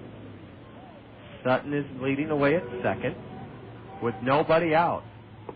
Ball 3 just downstairs to Richard Giannotti. And Todd Brummelkamp and I have to ask you, first 6 and 5 on the road, and that's a terrific record for the Midwest League on the road. An RBI chance for Sean Rodriguez with the infield in. Breaking pitch from the right-hander, low and away, ball 1. Beyond the left center field wall, way across the river in Rock Island, Illinois, you can see the dome on the campus of Augustana College. I just ran into a girl from high school that goes to Augustana down here at the You're ballpark. kidding me! Nope. What would the chances of that be? Does she like it at Augie? Yeah, she loves it. She's here with like a special needs group. Oh, that's super, Julia. Ball 2 to Sean in the dirt. He's seen nothing but a couple of curveballs. Now a fastball just outside. It's 3-0, and I'm going to predict that Bobby Magallanes is going to turn Sean Rodriguez loose on 3-0. It's a bold prediction, but I think Sean will have the green light. The infield's in for the swing. No, he took one at the knees for a strike. Bobby Magallanes clapping his hands, coaching just to the left of Nate Sutton, the runner at third. The Kernels have a chance to add to their 2-0 lead here in the top of the 5th inning. Breaking pitch, a dandy, strike 2 to Rodriguez. And now the count full. Kyle McClelland is trying to prevent Sean Rodriguez from getting a good pitch to hit. Sutton at third with only 1 out. Now Sean calls time. The umpire on the field is wearing glasses. He's wearing gloves. Jeff Lascola is wearing gloves along with his navy blue pullover jacket. A curve, and it's bashed foul past Nate Sutton, the runner, and Bobby Magallanes picks it up and tosses it to a couple of fans in the third base / left field bleachers. Most of the seats here in the grandstand, all of the seats in the grandstand are blue, a dark blue. And Julia Jansen, when she returns to her seat behind the Kernel dugout, can put her feet up on the dugout. That's right. There is no advertising on the dugout tops here. That surprises me. Another payoff to Sean. It almost hit him. It did hit him. It did hit him. Otherwise, it might have been a wild pitch. But Sean Rodriguez was hitting the left front leg. He's not shaken up. I think he's all right. That's the third hit batter this season in 4 starts by Kyle McClelland, and I'm a little bit surprised we're not seeing former Cardinal lefty, the pitching coach for the Swing, Brian Eversgerd. Eversgerd, a familiar name to Cardinal fans. He pitched with the Redbirds back in the mid-'80s. Brian's only 36 years old, and here he is coaching in his second season, mentoring these young hurlers for the Swing. Here's a pitch dumped down the left field line off the bat of Ben Johnson. It falls fair. Sutton will score. On to third, Rodriguez. Ben Johnson has the fourth Kernel double in the last 2 innings, and it's 3-0 Kernels. Ben Johnson hit it off the end of the bat and dumped it down the left field line. Matt Lemansek couldn't get to it. Nate Sutton trotted home to make it 3-0 Kernels. Sean Rodriguez sped from first to third without a play, and Ben Johnson has his third double of the year, the fourth Kernel double of this game, and now the infield's in for Toussaint. Hey, Drew Toussaint with a base hit could make it a 5-0 Kernel lead. With a fly ball, he could make it 4-0. All right. It's 3-0. Ball one is low to Drew Toussaint. There's action now in the Swing bullpen down the left field line. Drew Toussaint, a grounder to short. The throw home, and the runner is out at the plate on a terrific play by the Swing. Sean Rodriguez lowered his left shoulder and took out Brandon Yarborough. Somehow Yarborough held on. Sean may be shaken up. No, he's all right as he returns to the Kernel dugout. The play went Lucena to Yarborough, and the Kernels continue to force the issue. On contact, Sean Rodriguez broke towards the plate. He was thrown out 6-2. Johnson goes to third. Toussaint, unable to get the fly ball, reaches on a fielder's choice, and now it's first and third, 2 out.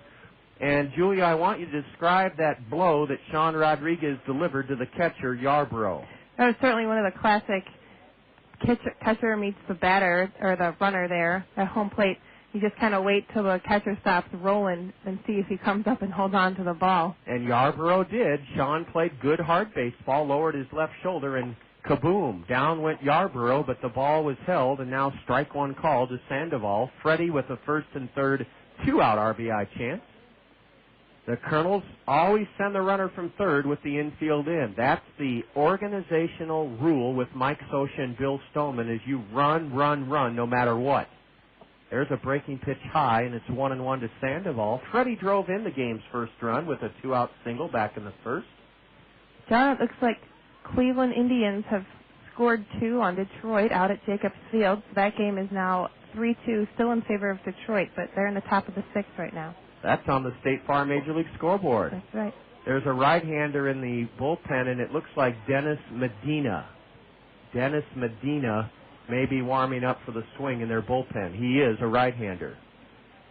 We'll have our Kernel Roadshow Trivia Challenge question for you in the 6th inning. We're in the top of the 5th. The Kernels have struck for a run and lead it 3-0. The pitcher stepped off the rubber, and McClennan, I thought for a moment, had duped Drew Toussaint at first. Drew took a couple of steps towards second, but McClennan never threw behind him, so it's still first and third with 2 away. Switch hitter Freddy Sandoval lays off one outside, ball 3. Julia mentioned in sitting behind the Kernel dugout that it's a little bit nippy. A light breeze is blowing out from the Kernel first base dugout to the left field wall. Not too bad for right on the river, though, I must say. Ooh, a strike to Freddy. He was on his way to first, and it's a full count. Now the runners will be going. From third, Ben Johnson. From first, Drew Toussaint. The Kernels about hit the Swing 6-2 and lead Quad City 3-0. We're in the top of the 5th inning. Payoff offering. Instead, the right-hander McClennan steps off the rubber and looks Johnson back to third and Toussaint back to first. They will be going on this 2-out full count delivery. To Freddy Sandoval. Ball 4 just downstairs. They're loaded up for Warner Madrigal. Madrigal doubled in a run his last time up, and the bases are loaded. That walk, the second issued tonight by Kyle McClelland, and the bases are loaded. Any sign of the the Swing pitching coach? Nope. He's not come out to talk to McClelland. Madrigal pumps the first pitch foul straight back. I haven't mentioned, Julia, yet that the world headquarters of John Deere Company is right across the Mississippi River in Moline, Illinois. Wow. That's where they make tractors and earth-moving equipment as well as lawnmowers. Ooh, a curveball and a swing and a miss. Madrigal was way out in front on that curveball, and he missed that pitch by a good 3 feet. That was quite a cut, though. Oh, yes, it was. 0-2 to Warner. He's a pretty good two-strike hitter. Catcher Yarborough sets up outside. The curveball is dribbled foul toward the swing third base dugout. The Centennial Bridge connecting Davenport to Moline just beyond the right field foul pole. It's all lit up in all its grandeur and beauty. Another 0-2 bases loaded pitch to Warner. And it's tapped foul up the third base side. It's fielded in front of the bag by Matt Shepard. The Kernels as a team are batting .228. That's second to last, only to Quad City. Quad City's hitting a lowly .223. So two clubs that have really struggled offensively the first 3 weeks of the season are pitted against each other here on the banks of the Mississippi. 3-0 Kernels, top of the fifth. McClennan is working from the stretch. Kyle's next 0-2. Swing and a tip foul or a miss. Warner will try to make it home. The throw to the plate. Ooh, they called Ben Johnson out. They called him out. He was safe at the plate, but they called him out. Ben Johnson tried to score on a pitch in the dirt. Strike 3 to Madrigal. The catcher recovered. His only play was to throw to the pitcher covering. It went 2-1, and Johnson was safe, but the plate umpire, Nick Monaco, called him out. Well, Julia, we're going to leave it up to you whether you'd like to spend some time in the warmth of the broadcast booth or take us up on our offer to huddle up in a angel jacket and cap. But please enjoy the rest of the evening. Thank you, I will. Thank you to Julia Jansen, Colonel Broadcast Assistant. The Kernels come up with a run after all of that on 2 hits, a walk. There were no Quad City errors, and the Kernels leave 2 men aboard. We've stranded 5. And after 4.5, it's now the Kernels 3, the swing nothing. You're enjoying Kernel baseball in the zone. I'll live for you, I'll feed your cats, I'll fold your undies at the laundromat, unless you want me to have them dry. I get paid for that. I'll work things out, things get bad. I'll save my soul cash before I meet your dad. I'll wear a turtleneck to strategically hide my tattoos if I can. I'm getting the band, cause I'm winning your hand. I'm giving you all my time, but this Dr. Pepper is mine, rich face, go get it. This Dr. Pepper is mine. One taste and you get it. I'm shocked with you, always be true. I'll never share my Dr. Pepper with you. Sorry. This Dr. Pepper is mine, one taste and you get it. So rich. This Dr. Pepper is mine, so refreshing taste, drinking by the case. This Dr. Pepper is mine, it's even a word. And the pot is up to $500,000. The Poker Grand Championship. You're gambling with the best, but you're twitching from the itching, squirming from the burning, and it's doing nothing for your poker face. Oh, I should have used Preparation H. Oh.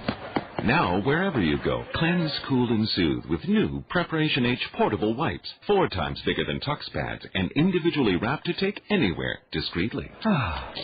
I'll raise $5,000. New Preparation H portable wipes. Big relief. To go. Use as directed. Jesse Smith, who's retired 8 Quad City hitters in a row, delivers just inside to right-handed batter Jarrett Hoffpauir. The second baseman is batting 5th in Joe Cunningham's Quad City order. 3-0 Kernels, bottom of the 5th inning. I'm going to have Todd Brommelkamp comment in a moment on the play at the plate that ended the Kernel top of this inning as a strike is in at the knees. I may have been too hard, not on Nick Monaco, but on his judgment in calling Ben Johnson out at the plate on a swing and a miss at a pitch in the dirt by Madrigal with the bases loaded. Hoffpauir rips one fair past third, and that may be, it's cut off by Drew Toussaint. And a throw to second, it's close, but Jarrett is in safely head first. That's the first Quad City base runner since Jarrett Hoffpauir doubled into deep left center his last time up. Hoffpauir grounded one past the diving Freddy Sandoval, past third into the left field corner, and that is the third hit for the swing. Let's see if Jesse Smith can bear down and keep the swing from capitalizing on that double to lead off their fifth. Todd, the play at the plate on which Ben Johnson was called out, catcher to pitcher, may have been a force out. Well, that's right, John. With the bases loaded, all the catcher had to do, Yarborough had to just tag the plate with his foot, with the ball in his hand. You mean the pitcher? I'm sorry, the pitcher, yes, coming up. Yeah. And we'll have some activity, it looks like, in the Colonel bullpen as Michael Collins heads out there. But I think a lot of people got caught up, as you and I and Julia did, in the tag, which was not close. But I think while our eyes were on the glove, like the old magician's trick, divert your attention elsewhere, I think the foot came in and touched the plate, because as the bases are loaded, that is a force-out situation at home plate. Great observation, Todd. And so I'll eat crow and say that Nick Monaco made the right John, call. I would heavily season that crow because I think it was a close call one way or the other. Tag or automatic force out, one way or the other. Brandon Yarborough is in the hole 0-2. He took a strike, then fouled one in the air over the backstop, and time is called now. Todd mentioned that Michael Collins appears to be warming up Chris Waters down in the Colonel bullpen. Yes, he is. Jesse Smith can't be expected to go beyond 5 innings in this his first start. He fires and a hot shot to second. Yarborough does his job, advances Hoffpauir to third, but that's the first out of the inning. Brandon Yarborough hit a 2-hop scalding, skipping grounder to Nate Sutton, who threw the runner out. And now let's see with a 3-0 lead if the Kernels bring the infield in or will be willing to trade an out for a run here in the bottom of the fifth. It looks like they're going to keep the infield at regular depth. At this point, John, I would trade the out for the run. You're up 3-0, and you're tagging the ball fairly well tonight, so I think we have not seen the last of the Colonel offense gladly at this point trade an out for a run. The RBI chance for Juan Lucena. He breaks his bat and rolls it foul to his skipper coaching at third. That's Joe Cunningham. Joe is wearing a dark blue jacket now with the temperatures continuing to cool off.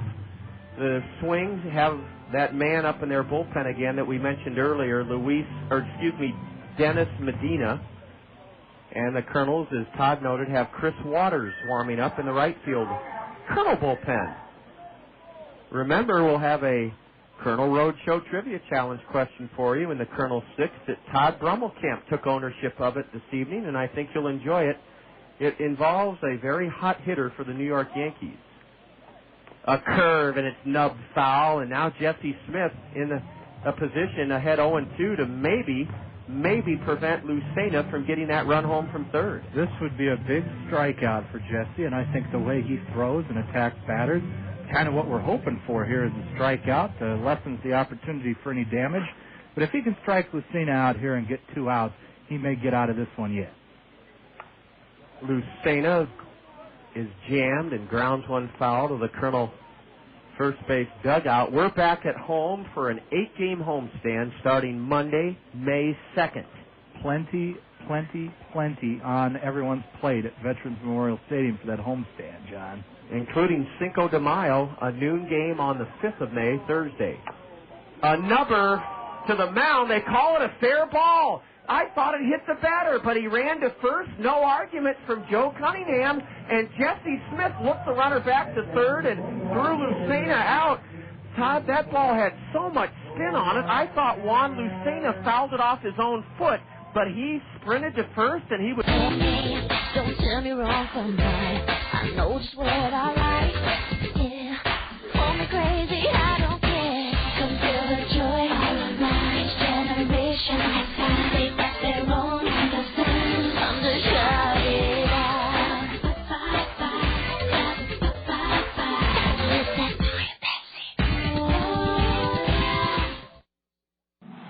And Dale Earnhardt Jr. takes the checkered flag. Yeah, I love Dale Jr., and that's why I love the number 8. I also love to save money on all my home improvement at Menards. They have the best selection and the most helpful team members. So when I heard Menards and Dale Jr. were teaming up, well, you can just imagine how excited I was. I mean, just think, What could be better? How about a great sale in honor of Dale Earnhardt Jr.? That's a great idea, but what's on sale? Everything in the store at 8% off. Menards is proud to be a sponsor of number 8, Dale Earnhardt Jr. In celebration, you can save big right now with 8% off everything in the store. 8% off electrical, plumbing and building materials. 8% off hardware, millwork and cabinets, paint and wall coverings, and 8% off floor coverings. Everything is 8% off in honor of Dale Earnhardt Jr. Just get a coupon in your paper or at the store. This week only. Sale ends Saturday. A big, strapping Venezuelan right-hander who was released by Minnesota, Dennis Medina, 6'3", 205, is on in relief for Quad City. Top of the 6th inning. Kernels have out-hit the swing 6-3 and are on top 3-0. Kyle McClennan is gone after his 4th start of the year. He made a very good effort tonight. 5 innings pitched by the Quad City right-hander. He allowed 3 runs, 2 earned. On 6 hits, he fanned 5, and he walked 2. And Todd, before we get to our Colonel Roadshow Trivia Challenge question, tell us about Dennis Medina. First of all, he's working from the stretch. Well, as you said, John, Dennis has been released by the Minnesota Twins, the former parent club of the Swing of the Quad Cities, now with the St. Louis organization. Medina is in only his 2nd appearance with the Swing. He has no record and no ERA. He's only pitched 1 2/3 innings for the Quad Cities this year. He has struck out 2 and walked none. He's also uncorked 1 wild pitch. So don't know what to expect, but in those 1 2/3 innings, no one has gotten a hit off Medina yet. Aaron Peel is in the hole, 0-2. The Colonel DH, 0-2 tonight. Checks his swing on a breaking pitch low and away. Aaron has flown to center and been retired on a 1-hop comebacker. It's Peel, Duenas, and Sutton in the Colonel's 6th inning. Lower third of the Allen Motor Company Colonel order. Aaron, a right-handed batter with an open stance, takes outside, ball 2. To participate or answer our Colonel Roadshow Trivia Challenge, it's as easy as logging onto our website at kernels.com and then clicking on the link that says Roadshow Trivia Challenge question. It's over on the right-hand side of the website. I have to be looking at it right now as we speak. Ball 3, up and into Aaron Peel. He's run the count full after being in the hole, 0-2. When you click on the link that says Roadshow Trivia Challenge, please give us your name, address, and phone number. And if you've already won a Roadshow Trivia Challenge, earning a prize from the Bim Ritter Diamond Shop, or a Springhouse trivia question at home, please play along wherever you're listening, but don't email us in. Don't email us. Strike 3 call to Aaron Peel. That looked like a changeup on a full count delivery. That was some sort of off-speed pitch. Had a little break on it, but definitely off-speed, and Aaron just frozen in his footwork there at the plate. Could not do anything but admire that one. 3-0 Kernels, top of the 6th, 1 away, bases empty for Tommy Duenas. He is struck out and grounded to third. See if Tommy can get the Kernels started here for another inning. Ball 1 is high. Well, now that we've taken you through the steps and the ground rules for the Colonel Roadshow Trivia Challenge, Todd Brummelkamp came on to the Tri-State Travel Motor Coach this afternoon and said, John, I got a fun one. Todd, let's let our listeners have at it. Well, no one in baseball, or very few, I should say, are off to a better start this season than Alex Rodriguez, the star third baseman for the New York Yankees. Alex made his professional baseball debut in the Midwest League in 1994. Our Roadshow Trivia Challenge question tonight, what city in the Midwest League did Alex Rodriguez make his professional debut for? We are looking for the city that he played his first game in, not the team that he was on. We'll give you a couple hints. One of the hints is that the team that he was on was the Appleton Foxes, so Appleton is not the correct answer. Swinging a foul by Tommy Duenas, and the count to Tommy is 1 ball, 2 strikes. And the other hint is that it is not Cedar Rapids. Okay. He did not make his debut in Cedar Rapids, and it was not in Appleton. And since these trivia questions usually have a tie-in with the game that we're playing, who knows? Who knows what the answer is? But go to www.kernels.com. On the right-hand side of the page, there's a link to the trivia or the Roadshow Trivia Challenge. Send us your answer, and you will be the winner of a prize from the Bim Ritter Diamond Shop. And Todd, ball 2, a curve to Tommy. Is there any way you can get the winner tonight? Yes, we will be able to check and see if the winner has emailed us tonight. Great. We will begin checking after this half inning. Medina's pitch is swung on and missed. That was another changeup of some sort, and it did in Tommy Duenas. Dennis Medina has struck out the first 2 Kernels here in the 6th inning. Todd, let's give the question one more time so folks can email us at www.kernels.com. We need their name, address, phone number, and they need to hit the link that says Roadshow Trivia Challenge. Alex Rodriguez, one of the best young players in Major League Baseball today, made his professional baseball debut in 1994 as a member of the Midwest League's Appleton Foxes. In what city did Rodriguez play his first ever professional baseball game? And again, it was not Appleton, the team that he played for. The Foxes opened on the road that April, and it was not in Cedar Rapids. Those are your hints. We need to know what city Alex Rodriguez made his debut in. Nate Sutton trying to go 3 for 3, drives one between the left fielder, Lemansik, and the center fielder with 2 outs. Nate's trying for 3, and he's in there with a head-first slide. Nate Sutton is 3 for 3. He's a home run away from the cycle. The little number 9 hitter batting 121 has come out of it in this game torridly. He has a single, a double, and now a triple into the left center field gap. That ball was drilled between Lemansik and the center fielder Simon Williams. And now Richard Giannotti has a 2-out RBI chance, and he's trying to give the Kernels a 4-0 lead here in the 6th inning. A 2-out triple for Nate Sutton. He's a home run away from the cycle. John, I'm not one to toot my own horn, but what did I say about Sutton at the beginning of the broadcast? When you announced the Allen Moore. And we'll have time here as the ball escapes Michael Collins down in the Kernels dugout, or bullpen. But, yes, as we were talking in the pregame, Nate Sutton, even though he has the lowest batting average on the team, I really like his approach at the plate, and it's paying off tonight. Richard Giannotti faked a bunt and took outside. Perhaps a safety squeeze was on. Richard has not gotten the ball out of the infield tonight, but he's put the ball in play 3 times. He's 0 for 3. Nate Sutton has the 5th extra base hit of this game for the Kernels. He's at 3rd with 2 outs. Top of the 6th. We'll see if things work out here. We have some time. John, why don't you explain to the folks listening at home what the safety squeeze is? People may not be familiar with that term because it's underutilized nowadays. It really is, and essentially the safety comes from the other form of a squeeze bunt, the suicide, the 1-1 to Giannotti. A curve is looped foul straight back. A safety squeeze makes the runner at 3rd makes sure that the batter puts the ball down on the ground in play. If he pops it up, he can get back to 3rd. If he misses the pitch, he can get back to 3rd. But if the ball is bunted in play on the ground, he sprints home. A suicide squeeze, you sprint home, and the batter must put the ball in play. If he misses it, you're likely a goner at the plate. The 1-2 to Richard. Line drive, base hit into right. Down the line it goes. Sutton is home. It's 4-0. Richard, a big turn at first. He holds on. Another clutch 2-out hit for the Kernels.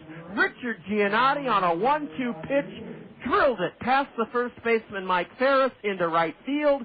Nate Sutton is home, and the Kernels have a 4-0 lead in the top of the 6th inning. And I'll tell you what, Todd, the Kernels have been getting a lot of 2-out clutch hits the last week or so. That's something we had not been doing until recently. You could roast hot dogs off Giannotti. He's so hot right now. He is smoking the ball all over the ballpark. This is a guy, John, that a couple weeks ago was languishing in the number 9 spot in the batting order, hitting under the Mendoza line, and now he is just smoking the ball all over the place, very, very comfortable in that leadoff role. Yes, good point, Todd. He's taken to it, whereas the number 2 hitter, Sean Rodriguez, didn't respond real well to hitting first in the order. Sean has scored a run tonight. He's been hit by a pitch. He's 0 for 2. He's batting .254 on the year, Sean Rodriguez. Medina delivers a strike, a fastball. 4-0 Kernels. It looks like Chris Waters will take over for Jesse Smith in the bottom of the 6th inning. The score right now is 4-0 Kernels. And Richard is just another great guy to get along with on the team. Always greets you by name when yes, he sees does. you. He's and running. There he goes. A ground ball to short. And it's Lamonce throwing in time. Juan Lucena threw out Rodriguez, who grounded sharply to short to end the inning. In the sixth, 1 run for the Kernels on a pair of hits. The big hit, a 2-out triple by Sutton, and then Giannotti on a 2-strike pitch ripped a single into right to score him. There were no swing errors. The Kernels leave a runner. We've stranded 6. A new hurler coming on for the Kernels, Chris Waters, after 5.5 in Davenport. 4-0 Kernels. This is Kernel Baseball in the Zone. Attention, Eastern Iowa. You've only got ball to extend credit to everyone who has the ability and proven creditworthiness to repay a loan. Interest rates will start as low as 4.9% and payments as low as $79 a month. Don't miss out. All vehicles will be eliminated regardless. Bring your trade, even if you owe on it. Take your pick on over 100 repossessed, off-lease, and other used vehicles. All vehicles will be inside at Hawkeye Downs Fairground in Cedar Rapids. 5 days only. Tuesday, April 26th through Friday, April 29th from 9 to 8 each day. And Saturday, April 30th from 9 to 5. Brought to you by Select Auto Group. Selling a home is a lot harder than I thought. I need help. Got any suggestions? Oh, yeah. Call Coldwell Banker Hedges. They're the best in Cedar Rapids. They've got over 85 agents. How do I pick the right one? Call Coldwell Banker Hedges at 378-8760 and ask for Nancy. She's the relocation director, and she'll help you choose the best agent for your needs. Thanks. That's exactly the help I need. Don't thank me. Thank Coldwell Banker Hedges. They're the ones who will make the difference. Call Coldwell Banker Hedges Realty at 378-8760. Just past 8 o'clock here in Davenport, where the Kernels have Chris Waters on the hill in relief of starter Jesse Smith. It's 4-0 Kernels. Jesse Smith was magnificent in his first start of the year. 5 innings of shutout baseball, 3 hits, 1 strikeout, no walks. A bunt attempt, and the bunt is over the backstop for strike 1 to Simon Williams. Chris Waters, Todd, is 0-2, but that record is not indicative. He's pitched pretty well. He has pitched pretty well. Also not indicative is his 5.19 ERA, as you said, 0-2. A roommate of our Triple Play show guest, Jamie Douglas, today, as you mentioned in the pregame interview. Chris has pitched 8 2/3 innings for the Kernels this year, has allowed 8 hits. He struck out 11 and walked 5, has allowed 5 earned runs. He last pitched for the Kernels on Friday, the 22nd of April. He pitched an inning and 2/3, did not allow a run, 1 hit, 4 strikeouts, and 1 walk. I believe that was still the Peoria series. Yes. Chris, very effective in his last outing. Chris has gotten ahead of the right-handed batter Simon Williams, 0-2. Waters, wearing a long-sleeve red shirt underneath his gray road uniform, spins a curveball just outside. Chris just had a birthday not too long ago. He was born April 23rd, 1982 in Miami. Resides in Wellington, Florida, another one of Tom Kochman's boys. Drafted in the 16th round out of the University of North Florida. His fastball is inside, and it's 2-2 to Simon Williams. Simon bounced back to Jesse Smith, his only trip up so far tonight. We're in the bottom of the 6th, and it's a 4-0 lead for the Kernels. Waters 2-2 is popped foul. That's towards the Kernel first base dugout, beyond the reach of Ben Johnson. This fellow at the plate, Simon Williams, played baseball in some very frigid spring conditions at the University of Maine. They're a hockey powerhouse. Hockey powerhouse. I believe that was Pantini that got that foul ball. He vultured it off the dugout. T.J. Pantini? Yeah. That's fantastic. He does have a broad grin on his face. Swing and a miss by the number 9 hitter, Simon Williams, and Chris Waters gets the first batter here in the 6th inning. They love the Kernels fans here in the Quad Cities. Earlier, as I was headed out of the booth, I noticed that Andrea Murphy and Jessica Ferguson were up on the Jumbotron. So, wow, a couple innings ago.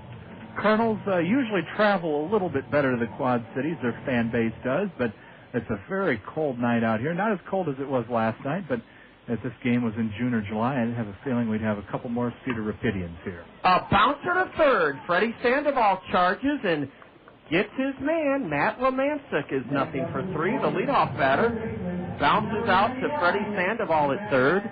Chris Waters picking right up where Jesse Smith, the starter, left. The first two gone in the bottom of the sixth, 4-0 Kernels. Todd, the noon game on May 5th, part of our 8-game homestand, is a special one, Cinco de Mayo. Cinco de Mayo, it's Mexican Independence Day, as you mentioned. Oddly enough, on May 5th. Who would have thought, right? The concession stand at Veterans Memorial Stadium will have several Mexican-themed dishes. And again, that game is at noon, John. You can come on out. We'll have fajita burger as well as the south of the border sandwich. It's going to be a seasoned pork chop sandwich with some roasted tomatoes and chipotle peppers on it. I gave that to you because I was afraid to try to pronounce that in Lansing. How in the heck do you say that name of the peppers? Chipotle. I would have never known that. I struggled. I just never tried it. Also, a 3-pack of tacos that will be available at the Papa John's Pizza stand. Frozen margaritas, Coronas, and Dos Equis beer on tap, or not on tap, but available, I should say. And best of all, deep-fried Mexican ice cream with chocolate sauce available for dessert. That's all for our noon game against the Beloit Snappers at Veterans Memorial Stadium on Thursday, May 5th. A week from today. A week from today, part of that 8-game homestand that features 4 against Beloit and 4 against Burlington. Matt Shepard bounces one at the feet of Ben Johnson, and Ben has looked like a gold glover over there at first tonight. Matt Shepard has grounded out or bounced out to Ben Johnson, who took the play unassisted, and Chris Waters with a 3-up, 3-down, bottom of the 6th inning out of the Kernel bullpen. Through 6 innings in Davenport, the Kernels are ahead 4-0 over the Swing. More Kernel baseball in the zone just ahead. Yes, spring is here. So is the bulk out and cleanup in Cedar Rapids. Only specific wood and plastic articles are being accepted. The complete list is on the flyer you recently received in the mail. Be sure to check that flyer before putting out any items for city crews when they come to your neighborhood. If you have appliances, tires, and scrap metal you want to get rid of at no charge, follow the instructions on the back of the flyer. This reminder from your friends at Cedar Rapids Solid Waste and Recycling.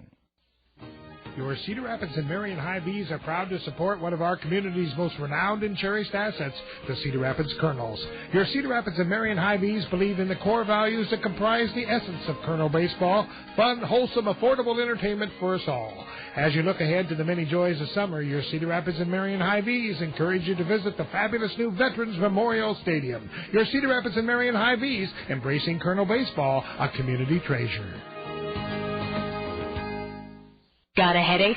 The relief you need is speeding your way with Advil Liquid Gels. Liquid Fast. Advil Strong. For tough headache pain, the Liquid Fast pain relief of Advil Liquid Gels is faster and stronger than extra-strength Tylenol. Liquid Fast. Advil Strong. Advil Liquid Gels are the only leading brand with real liquid inside.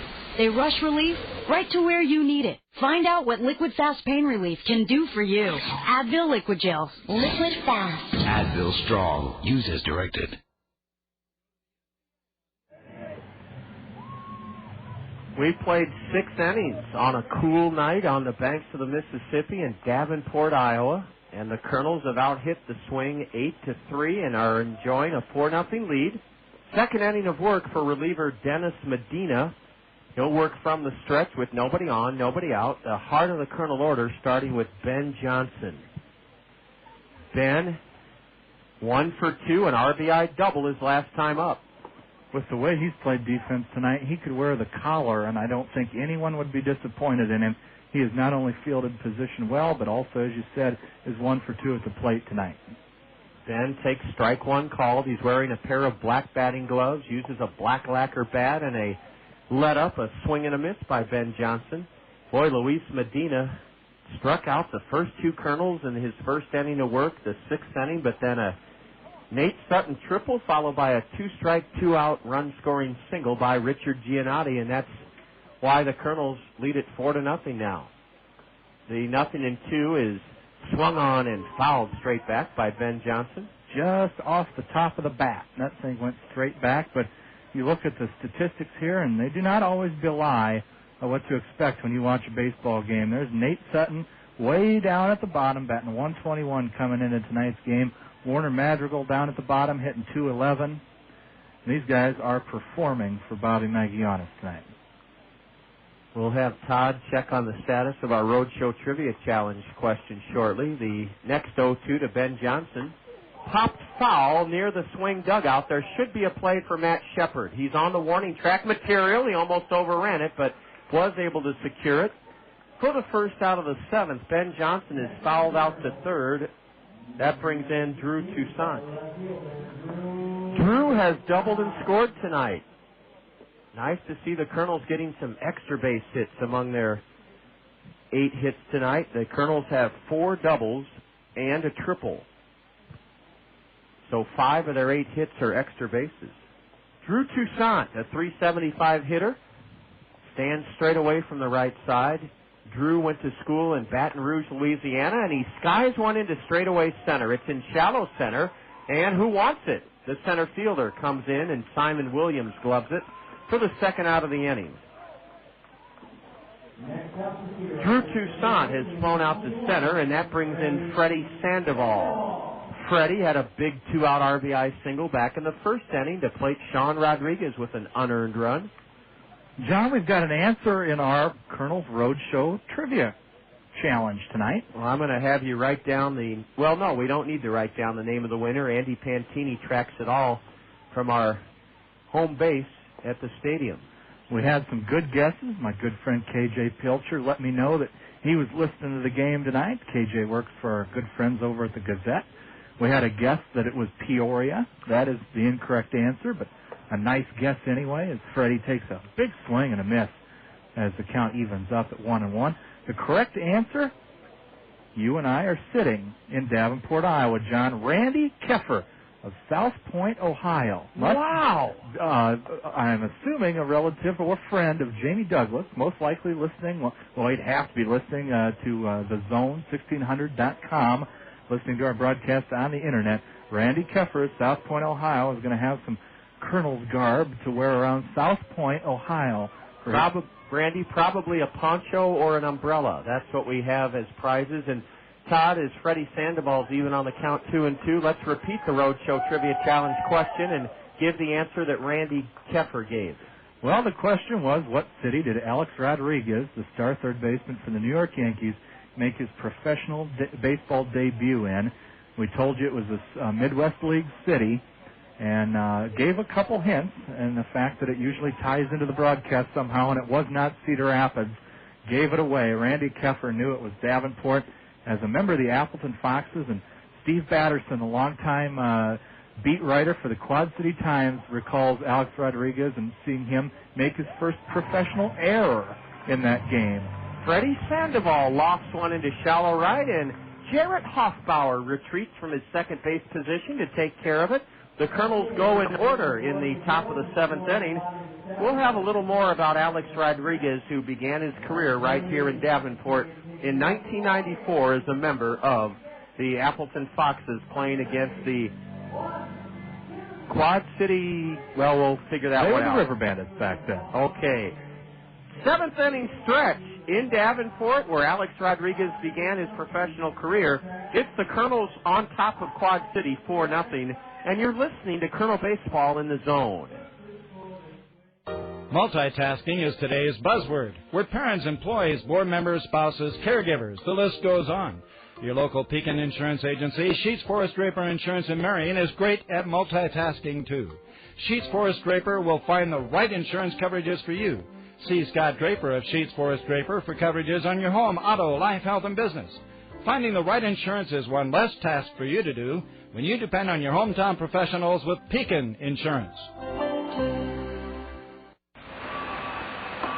If your plans include a new building for your business, church, or organization, don't settle for anything less than the quality of General Steel. General Steel will beat any steel building price of similar size and specifications. A small deposit will get your project started and lock your price in for up to 90 days. And you can delay that delivery for up to 6 months at no additional cost. We can customize your building to meet your needs, and it's engineered for your specific area. Remember, General Steel will beat any steel building price. That's our bottom line promise to you. Some restrictions apply, so call us right now for a free quote. 877-247-1580, 877-247-1580. If you need space, remember, you need the General. Call now. 877-247-1580, 877-247-1580. Hammond has swung and missed at a Chris Waters' first pitch at the bottom of the seventh. Now a fastball just outside, 1-1 to the right-handed slugger, who's hit into a double play and grounded to short. Gary Hammond, a check swing, roller past first. And Todd, before we get to the statistics on Alex Rodriguez, the subject of our Roadshow Trivia Challenge question, an interesting story about the swing first base coach. That's right. The swing first base coach is Keith Mitchell, if that name sounds familiar to you. Swing and a miss by Deary Hammond on a Chris Waters curveball. Chris is retired 4 straight out of the Colonel bullpen. You are most likely a fan of the Atlanta Braves. That's who Keith Mitchell came up with. But the Mitchell name, of course, very familiar to baseball fans. And yes, he is related to former temperamental slugger Kevin Mitchell. They are cousins. Mitchell enjoyed an 18-year professional career, 128 Major League games, split between stops in Atlanta, Seattle, Cincinnati, and Boston. Here's a high drive foul into the right field corner. Let's see if Madrigal can get there. Ooh, it hit one of the Colonel bullpen guys. Looks like T.J. Stanton right in the square of the back. Now, why weren't those guys moving out of the way? They were ducking, but they did not get out of the way, and Madrigal could not make the catch. Stanton's chuckling about it.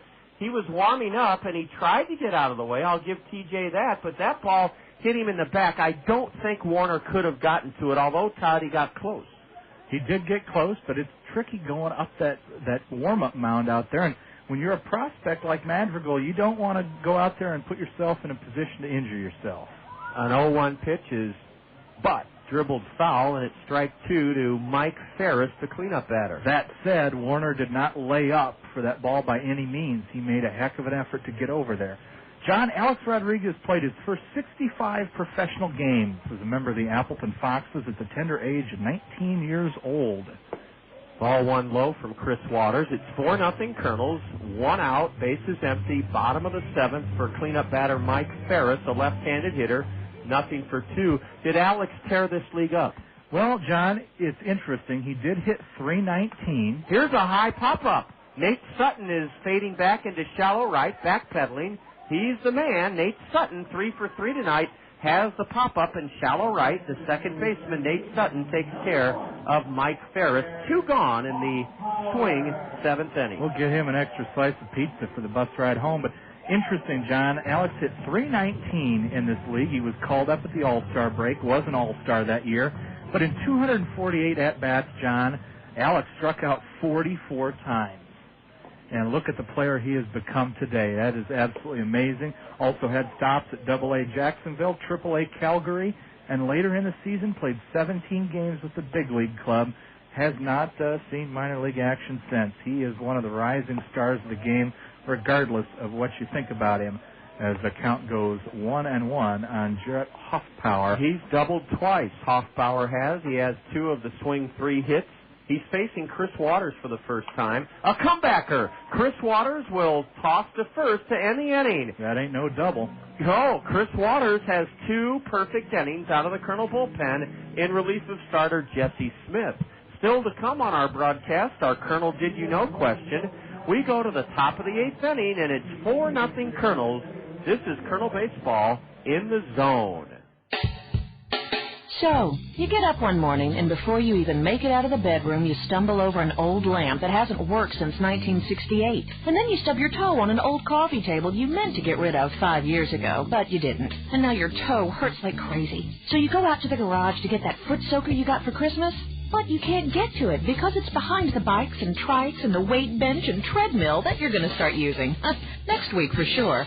And then it hits you with the wallop of a double latte. You have too much stuff. So what do? The Gazette Classifieds. Yeah, that's right. Sell it in the Gazette Classifieds. Have a garage sale. You'll sell stuff. You'll clear out your house. You'll have money in your pocket. And that means you can go out and buy more stuff. Be one of the crowd. 100,000 people respond to the Gazette Classifieds every day. Look to the Gazette Classifieds. It works for you. The Gazette. Now you know. Selling a home is a lot harder than I thought. I need help. Got any suggestions? Oh, yeah. Call Coldwell Banker Hedges. They're the best in Cedar Rapids. They've got over 85 agents. How do I pick the right one? Call Coldwell Banker Hedges at 378-8760 and ask for Nancy. She's the relocation director. She'll help you choose the best agent for your needs. Thanks. That's exactly the help I need. Don't thank me. Thank Coldwell Banker Hedges. They're the ones who will make the difference. Call Coldwell Banker Hedges Realty at 378-8760. Through 7 innings in Davenport, it's 4-0 Kernels, and the second hurler used out of Joe Cunningham's bullpen, Todd, is Jamie Torres. He's a right-hander.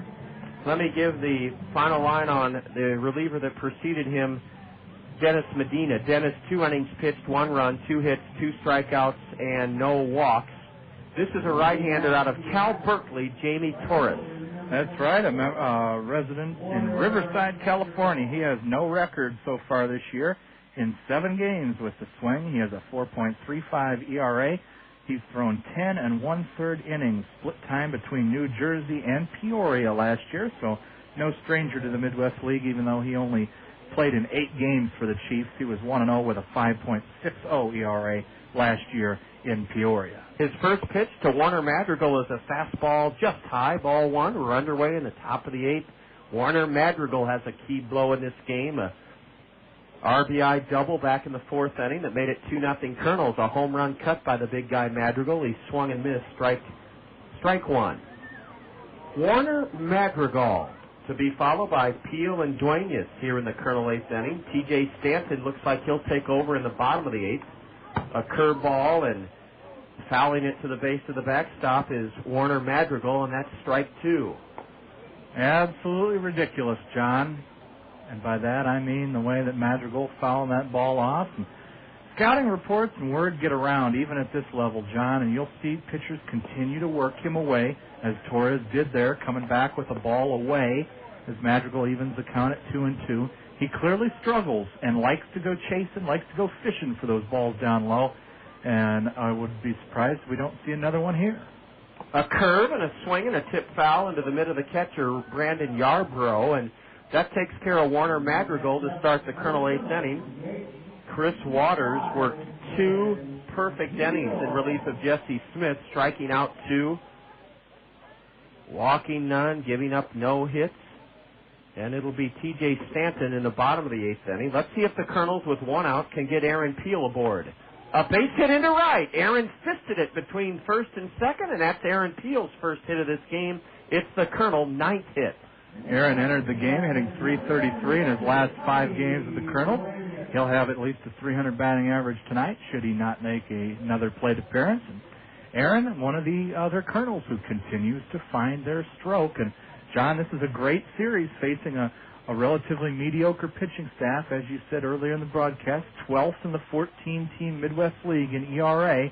They give up a lot of hits and a lot of runs. A check swing roller to first, and I'll be darned. Duenas out, and the throw to short, at second rather, to the shortstop, a double play. Aaron Peel's erased on a double play. Tommy Duenas checked his swing, and it went right to Mike Ferris. Ferris stepped on first to force Tommy Duenas, and then threw down to second where the shortstop had to tag Peel, and apparently he did. The double play went 3 unassisted, then 6 to end the inning. No runs, a hit, no swing errors. The Kernels leave the bases empty. We've stranded half a dozen, and it will be T.J. Stanton to take over on the hill. We go to the home half of the 8th with the Kernels on top of the swing, 4-0. You're tuned to Kernel Baseball in the Zone. A triple play, a rarity on the diamond, but produced successfully every day at South Slope Communications in North Liberty. The South Slope Communications triple play consists of voice, video, and data communications for your home or business. Achieve your communications triple play with South Slope Communications. South Slope is committed to providing the latest communications technology to their members while continuing to give service second to none. South Slope can provide your home or business with just about everything that connects you to information.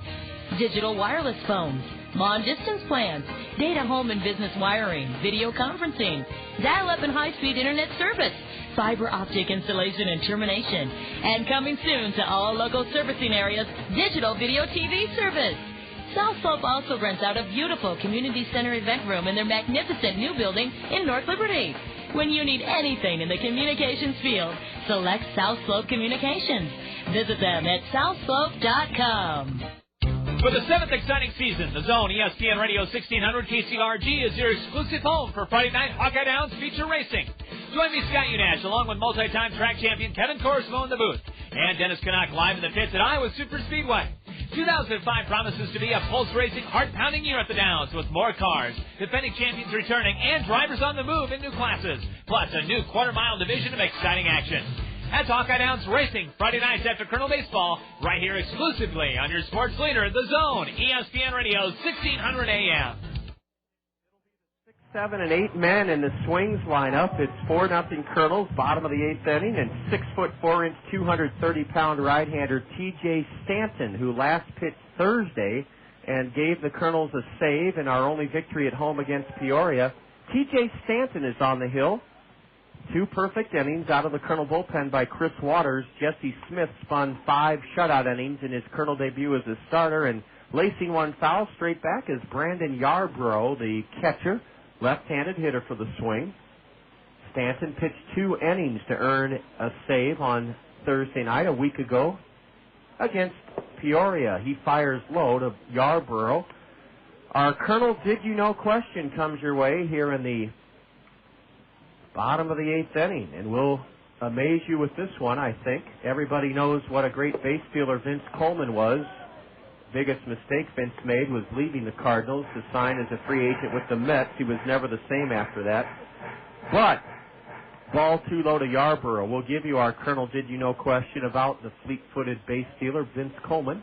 After a strike is called at the knees to Yarbrough. Did you know that for the Macon Cardinals in 1983, Vince Coleman stole 145 bases?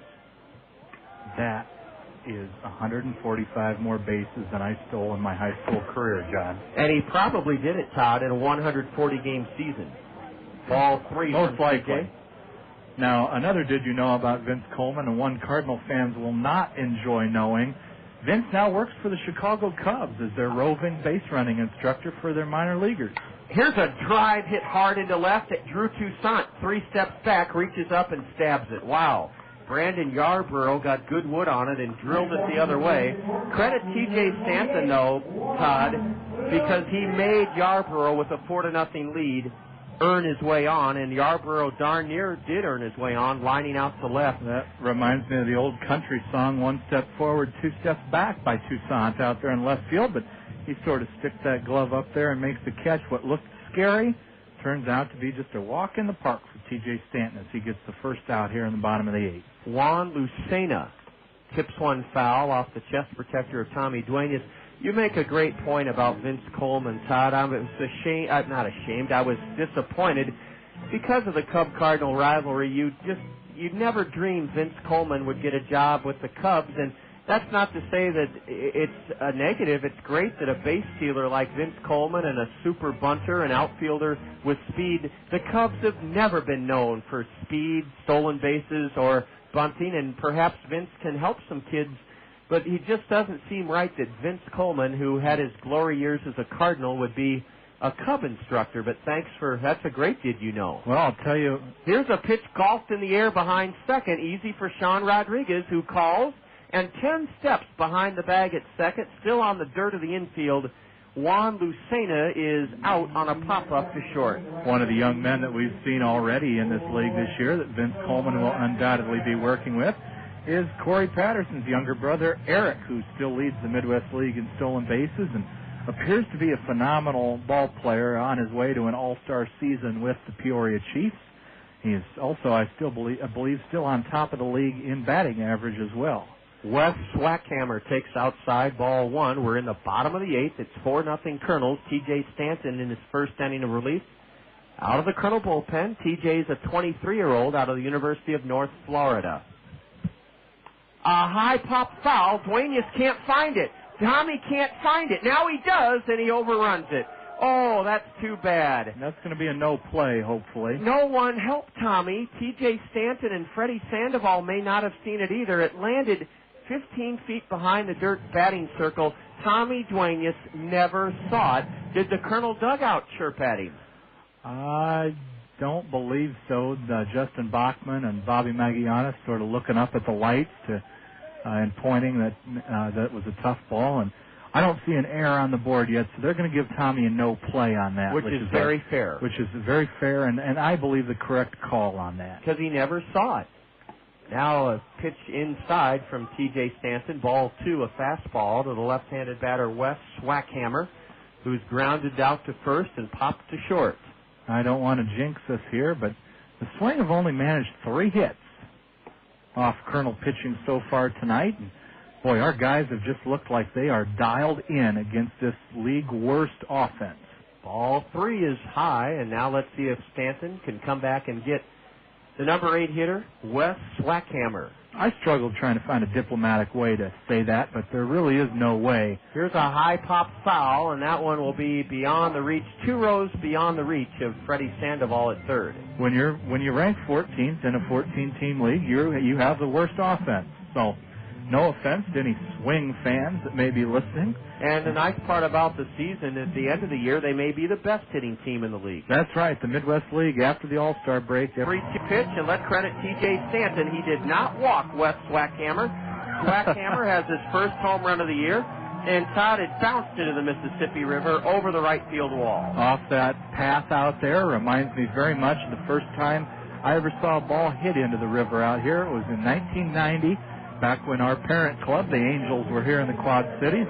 It was a catcher by the name of Jeff Gay who blasted a shot down the right field line and ploop right into the river. And I did not mean to jinx us there like that, but on a 3-2 count, even I would know enough to expect a pitch down the middle, and Swackhammer certainly swacked that one.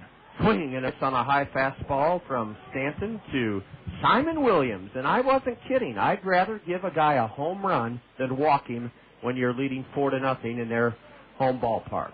Any day. A walk usually starts a huge rally. A home run is 1 run. Swinging a foul, and it's 0-2 to Simon Williams. Well, and the important thing to realize, John, is we still have 2 outs here in the bottom of the 8th, and we are 4 outs away from victory as new Colonel closer Frederick Deloiziga-Carney will begin to throw in the bullpen. The best thing about that home run, you might want to say, John, is it now is a save situation should Frederick come on in the 9th inning. TJ tries to get Williams to chase one high. He didn't. Ball 1. Frederick has a .87 ERA. He is by far our best relief pitcher so far.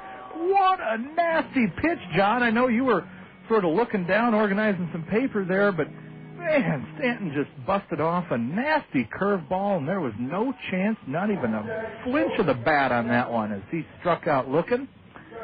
And that does it. In the 8th inning, that yellow hammer that Todd described caught Simon Williams looking. T.J. Stanton allows a run on 1 hit in the 8th inning. But again, we'd rather see a guy earn his way on than walk him, and that's to T.J.'s credit. The Colonels come to bat in the top of the 9th inning in Davenport, up on the Swing, now 4-1, and you're enjoying Colonel baseball in the zone. Mom! Dad! I got in! Oh, that's wonderful, honey. Oh, my little girl's going to my alma mater. No, Dad. Harvard! Harvard. Dad? Got unexpected tuition payments? Call your guarantee banker. Dad! Bill just hit a home run right to the neighbor's window. The Murphy's window? No, the Wilsons. Oh, the big window. Need a loan? Talk to your guarantee banker for a loan that's right for your kind of life. Dad, there was this red light thingy in your car that said to check the engine. So I did, and it was still there. But, then it started making these gross noises and stuff. And then some really cute guy stopped to help me, said that the engine was, frozen. Yeah, that's possible in the summer. Need a car loan? Talk to your guarantee banker for a loan that's right for your kind of life. Guarantee Bank. For your kind of life. Member FDIC. We met, it's forget. We would never forget the Ojanos. Now it's where mi amore and I dine in. We carry out the lunch and the dinner all the time. For lasagna, ravioli, mandacati, cannelloni, tortellini. Or try their delicious salads and sub sandwiches too. The Ojanos is the hometown taste of Italy. For your next meal with friends and a family, remember the Ojanos with 5 convenient locations for the pasta that makes you sing.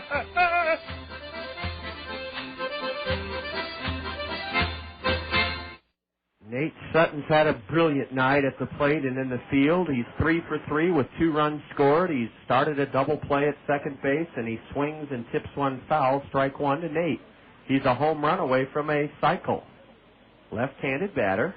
And Torres with a changeup, a swing and a miss by the Colonel left-handed hitting second baseman, Nate Sutton. His average will likely be over 200 tomorrow, no matter what happens in this at-bat. I'd like to see him put one out in the Mississippi for the cycle, but... Swing and a miss by Nate as Torres records his second strikeout. And, yeah, that would have been nice, Todd, after former Cub and Expo and Dodger Mark Gruzelanic hit for the cycle for the Redbirds yesterday. Only the third Cardinal to do it as far as I know. Frederick Deloitte-Gacarni is up on his feet, continues to heat it up down the right field line for the Kernels. Top of the order, Richard Giannotti. Boy, did he come through with 2 out on a 2-strike pitch his last time up. That was in the 6th inning. He drilled an RBI single into right, scoring Nate Sutton. Strike one called from right-hander Torres. Jamie fires inside. Jamie Torres went to Cal Berkeley, and you don't play baseball at Cal Berkeley or any sport unless you have a pretty sizable intellect. And you have to be pretty smart to be a pitcher. Swing and a miss by Richard, strike 2. I was a first baseman and a catcher, and you don't have to be very smart to play in one of those positions, as evidenced by Yogi Berra, although it does take some intellect to call a good game. Oh, sure. We have some news to share with you in a moment on the attendance front as Giannotti takes high.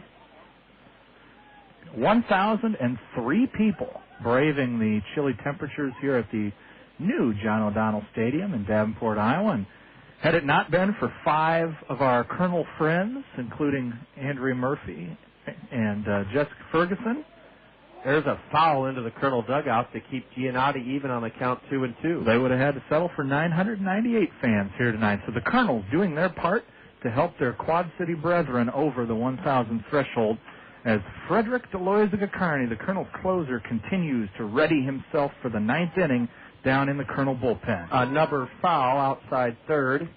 Todd, we've talked about Cinco de Mayo, the noon game on May 5th at the stadium with all those delectable treats. Another first that I think is going to really elevate our organization up another notch in the mind of the public. A free carnation to mom and Sunday brunch starting at 11 on Mother's Day at the stadium.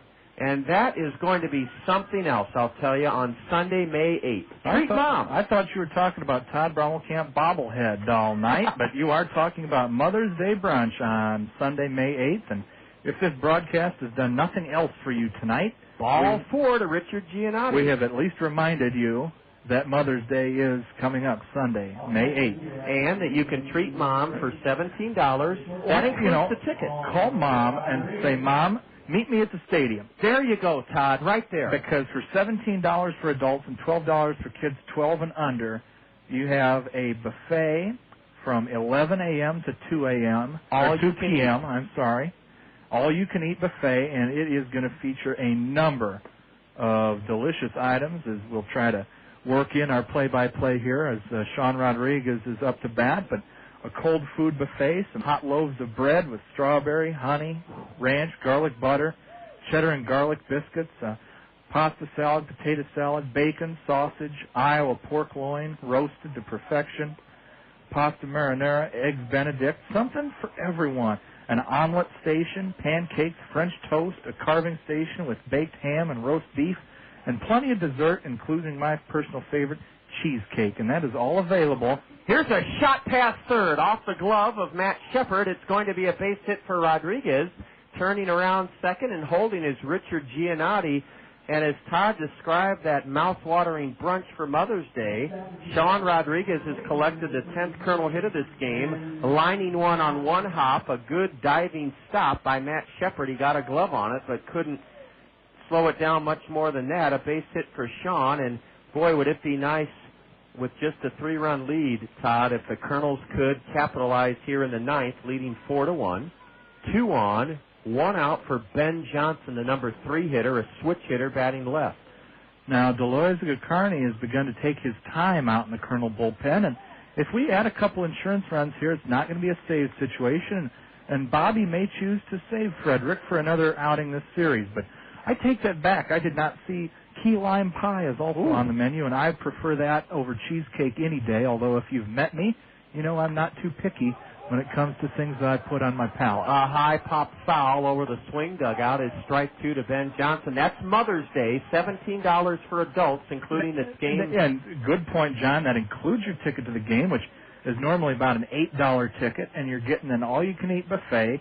Again, 3 hours, 11 a.m. to 2 p.m., and we play at 2 p.m. that day.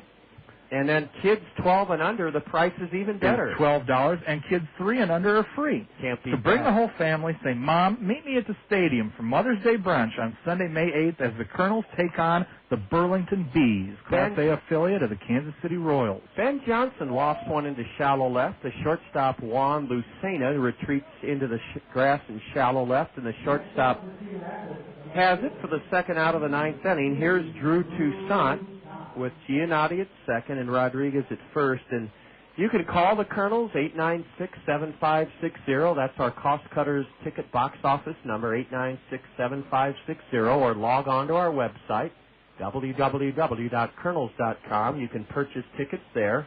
Boy, that Mother's Day brunch, as Todd said, just...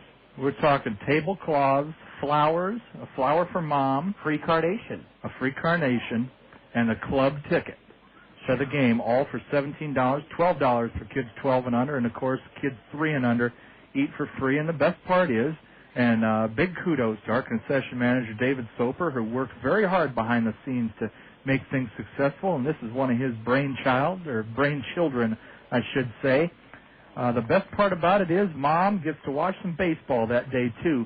The Colonels and the Bees have met earlier this season, and they will renew their rivalry for 4 games after we host Beloit. And that's Cinco de Mayo. We take on the Snappers. We return home May 2nd. Drew Toussaint rips one into left field, right over, reaching over his head is Matt Lemancic to take 2 runs away from the Colonels. Drew Toussaint almost put the game away for the Colonels as he drilled one to left, and Matt Lemancic used his athletic grace to reach up and stab it and take 2 runs away from the Colonels. In the 9th, no runs for the Colonels, 1 hit, a walk. There were no swing errors. The Colonels leave a pair. We've left 8.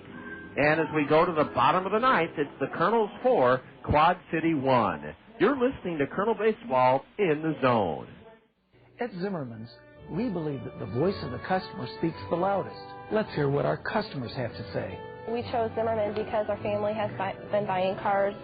I guess we're probably the 3rd generation to buy cars here at Zimmerman's. My family's bought 18 cars at Zimmerman's. 18. I ought to get a little bonus or something, wouldn't I? We build our reputation on one satisfied customer at a time. On behalf of everyone at Zimmerman's, I want to thank you for your business. A new school year means the chase is on. What school will be the best? The Zone, ESPN Radio, 1600 AM, Farm Bureau Financial Services Metro Sports Trophy winner. It's simple. The school that rules brings home the hardware. Your school earns points by being the best in all 19 sports programs. Boys and girls, fall, winter, and spring. The school with the winningest programs takes home the coveted Zone Metro Sports Trophy and $500 from Farm Bureau Financial Services. Every sport counts towards each school's total points, and citywide bragging rights are on the line. We'll post the standings quarterly at the worldwide headquarters of the Zone, thezone1600.com. Current stats show Linmar leading the boys contest and Marion holds the top spot in the girls column. Who will come out on top? Kennedy, Jefferson, Linmar, Marion, Prairie, Washington, or Xavier. The Zone Farm Bureau Financial Services Metro Sports Trophy. Only from the home of high school sports. The Zone. The Zone, ESPN Radio, 1600 AM. The fellow that made the brilliant catch and left for the swing, Matt Lemancic, will lead off. Top of the order for Quad City. Bottom of the ninth inning, 4-1 Kernels. Frederick Deloiziga-Carney is on. And as Todd said, he has been absolutely lights-out dynamite for the Kernels since having to assume the closer role from the injured Mitch Arnold. Deloiziga-Carney had 2 saves in our doubleheaders earlier this week. He had a save Monday night in Game 1 in Lansing, then posted another save Tuesday night in the second game. Frederick Deloiziga-Carney, a tall, hard-throwing right-hander. He'll have his work cut out for him, the top of the swing order, bottom of the ninth inning. Let's see if I can get this right. I spoke with Frederick not too long ago about his pitch selection. He features 2 types of fastballs, a cutter, and I think a regular 4-seam fastball. Also, I believe throws a slider and a changeup and maybe a little curveball in there. I can't remember what his repertoire was, but he likes to go to that cutter, I believe, when it's on the line and he needs a big out. Ball one inside to the leadoff hitter, Matt Lemancic, and now a strike at the knees. Frederick has the honor of being my default favorite Colonel, John, and I'll explain that real quickly here. Frederick just happened to arrive late into town, and the uniform number that he was forced to take off the rack of the few that were remaining was number 38. And that was my number in high school, John. I have a big affinity for anyone that wears 38 special. Hey, you don't forget something like that. Strike 2 at the knees to Matt Lemancic. He's a 172 batter. Played in this league full-time 2 years ago, a speedster. And nothing for 3 tonight. Frederick Deloiziga-Carney, the third Colonel relief hurler, delivers. And Lemancic pokes it off his fist foul behind home plate. Sometime when things are going very, very slowly and listeners at home have nothing better to do, I'll tell you the story about why I chose to wear number 38. It has to do with another former Midwest leaguer, but now is neither the time nor the place as Deloiziga-Carney gets set to deal the 1-2 pitch here, and I'm smelling strike 3. Ooh, a pitch in the dirt, and it's ball 2. I would have swung at that. That would have been strike 3 if I was in the plate, but that's why Lemancic is playing professional baseball, and I've been eating corn dogs all night. It was a changeup from Frederick. Matt Lemancic is a right-handed batter. Frederick is an interesting character. He's from Littleton, Colorado.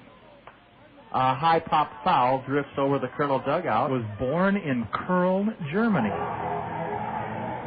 Spoke with him not too long ago. Saw him in our first series down in Burlington, draining a can of canned salmon. He also has some buffalo jerky in his locker. Frederick, a little bit of a health-conscious eater. On a team full of pizza and hot dog snarfing guys, Frederick likes the finer things in life. Got him. A 2-2 pitch, and Frederick Deloiziga-Carney with a fastball low and away fans Matt Lemancic 1 out in the bottom of the ninth. It's 4-1 Kernels. Boy, that was a terrific pitch by Frederick, low and away. Todd, could you tell me the first he had canned salmon? It was canned salmon. He was looking for some crackers at the Burlington concession stand to put that salmon on, but some of these guys don't take their health very seriously, and clearly Frederick is one of those guys that likes to watch what he puts in his body. Your body is your temple, and I worship at it at least 4 times a day with the things I shove into my mouth. But we have different approaches. There's strike 1, 1-1. That may have been either the cutter or his straight fastball that he threw on the corner there. A beautiful pitch. Shepard didn't even flinch at it. Called strike. There's strike 2 at the knees to the switch hitter, Matt Shepard. He's 1 for 3. He singled back in the first inning, one of just 4 Quad City hits. This is horrible, John. When you're down 4-1, you need to be swinging the bats, especially in the bottom of the ninth. There's a swing and a miss. Strike 3, and Frederick Deloiziga-Carney has brushed aside the top 2 in the order for the swing. He's trying to post his 3rd save and trying to help Jesse Smith to a victory here in Game 1 against the Swing. John, we should mention real quickly that if anyone in Cedar Rapids is interested in Heading over to the Quad Cities tomorrow, we continue our series here with another 6:30 game. Here's a swing and a miss by Derry Hammond. He's nothing for 3. It will be the first anniversary of the new John O'Donnell Stadium with fireworks and complimentary baseballs. Well, that'll be fun. Matt Shearer is on the hill for the swing, and probably... Swing and a miss by Derry Hammond, and now the Kernels are 1 out and 1 strike away from a victory. Probably Carl Jelena will throw for us tomorrow, although that doubleheader in Lansing, back-to-back doubleheaders, threw things up in the air for Bobby Maggionis. Come on, Frederick, end this thing. The 0-2 to Derry Hammond. A bouncer to third. Nice big hop for Freddy Sandoval, and the Kernels win it 4-1. Derry Hammond ends the ninth by bouncing out to Sandoval at third, and the Kernels have captured game 1 of their 4-game series with the swing. Frederick Deloiza-Gacarni, his third save, retires the top 3 in the swing order in the bottom of the 9th inning. Totals, highlights, and more coming to her next from Davenport. 4-1 Kernels. This is Kernel Baseball in the Zone. Ready for cycling season? Trek Super Sale has everything you need for a great ride. Trek helmets, cycling gloves, pedals, saddles, Bontrager wheels, tires, handlebars, racks and packs, pedal trailers, pumps, kids' helmets, baby seats, jerseys, shorts, cycling computers, and much, much more. Come in for Hall Bicycle's annual spring sale today through Sunday. Get store-wide savings on top-quality brand-name bike accessories like Trek Club cycling shorts, regularly priced at $35.99, just $24.99. Hall Bicycle, 419 2nd Avenue Southeast, downtown Cedar Rapids. Selling a home is a lot harder than I thought. I need help. Got any suggestions? Oh, yeah. Call Coldwell Banker Hedges. They're the best in Cedar Rapids. They've got over 85 agents. How do I pick the right one? Call Coldwell Banker Hedges at 378-8760 and ask for Nancy. She's the relocation director, and she'll help you choose the best agent for your needs. Thanks. That's exactly the help I need. Don't thank me. Thank Coldwell Banker Hedges. They're the ones who will make the difference. Call Coldwell Banker Hedges Realty at 378-8760. Time for the Kernels Curtain Call, right here on The Zone, ESPN Radio 1600 AM.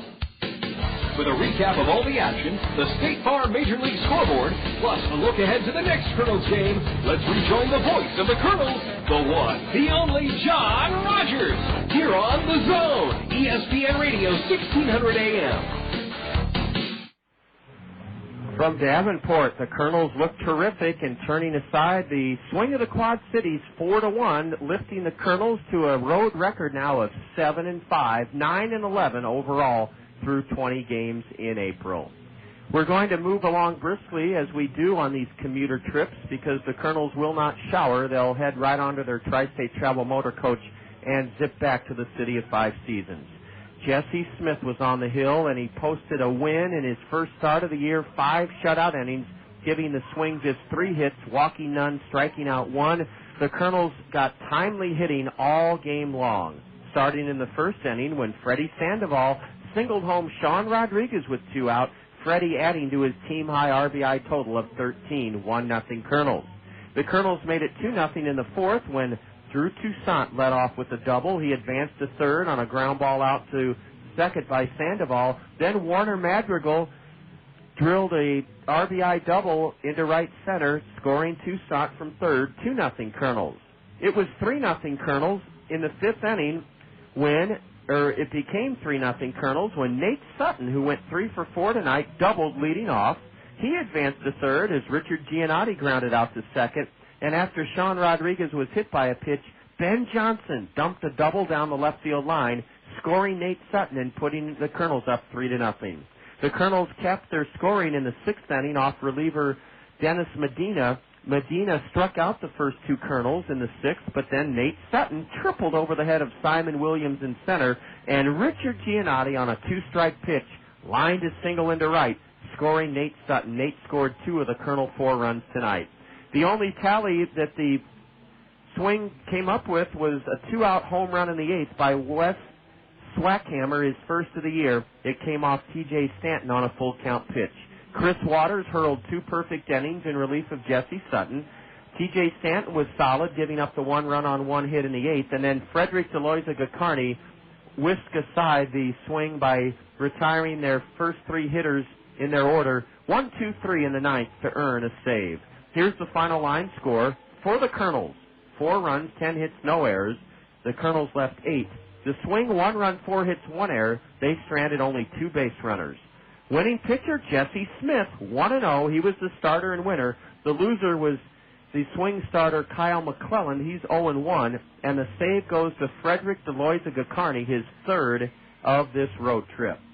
There were 1,003 here at John O'Donnell Stadium in a game that only took 2 hours and 21 minutes. We'll return in a minute and have our Access Direct play of the game, 4-1 Kernels, and this is Kernel Baseball in the Zone. I'm Dave Shea. For 35 years, I was news anchor for Channel 2. Now, with gas prices at $2 a gallon, check out Randy Kill Honda and save with great fuel mileage on all Hondas in stock. The safest family sedan, the Honda Accord, will definitely save the family pocketbook with 34 miles to the gallon. Get even better mileage with a compact Civic, getting you there at 38 miles to the gallon. Or check the amazing fuel mileage of the Honda Civic Hybrid, 48 miles to the gallon, and that's in city driving. Randy Kill Honda has a large selection of pre-owned Hondas, too, all with exceptional fuel mileage. Check them out at www.randykiel.com. Also, Randy Kiel offers a 7-year, 100,000-mile confidence guarantee on new vehicles. You can take my word for it, but you may also want to talk with other Honda owners. They're people you know, your friends, your neighbors, maybe even your relatives. I'm saving on gas prices by driving my Honda, and you can too. See Randy Kiel Honda on Center Point Road Northeast. Welcome back to the banks of the Mississippi. The Kernels up their road record to a impressive 7-5 with a 4-1 triumph over the St. Louis Cardinal minor leaguers here in Davenport, the Swing of the Quad Cities. Access Direct is now proud to present our Access Direct play of the game. Access Direct would like you to check them out. They have some fabulous career and job opportunities, full and part-time schedules. They have wonderful benefits, including medical, dental, and vision insurance. They have a fun, friendly atmosphere with a casual dress code, 401k savings plan, and this is how you can get in touch with Access Direct to learn about their job and career opportunities. Call them at 261-0260, 261-0260, or visit them online at www.accdir.com. Access Direct with our Access Direct play of the game. It took place in the Kernel 4th inning. Drew Toussaint led off with a double deep to right, narrowly missed an opposite field home run. Freddy Sandoval got him to third with a ground ball out to second, and Warner Madrigal hammered a double into right center to score Drew Toussaint and put the Kernels ahead 2-0.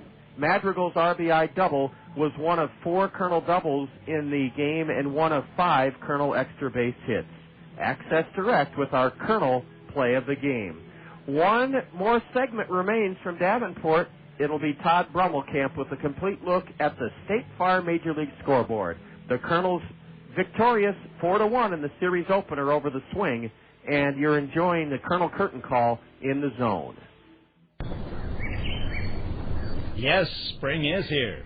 So is the bulky item cleanup in Cedar Rapids. Only specific wood and plastic articles are being accepted. The complete list is on the flyer you recently received in the mail.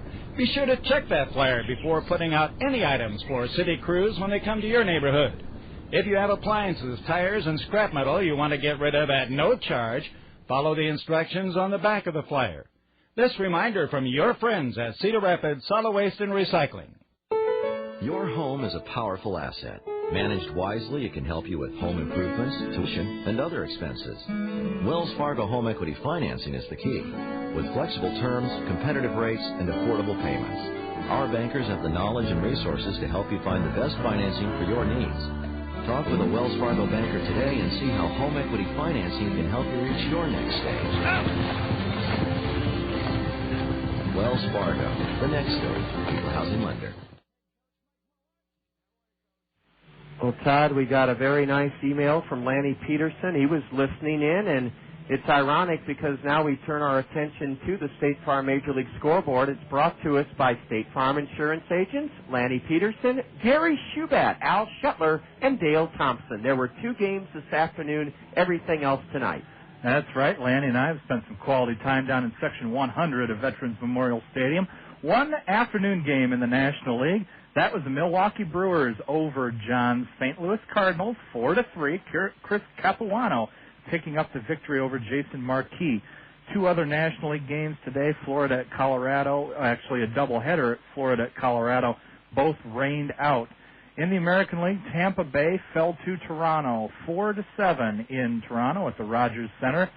Towers picks up the win. Greg Zahn homers for the Blue Jays. Kansas City and Minnesota were going at it today, and it was the Twins victorious in 11 innings, 6-5 at Kauffman Stadium. Our Los Angeles Angels are on top of the New York Yankees, 3-1 in the bottom of the 8th at Yankee Stadium. Scott Shields currently on the mound for the Angels. The Detroit Tigers won in Cleveland today, 3-2 at Jacobs Field. Actually, that game is still in progress. Looks like the Tigers are in line for the victory.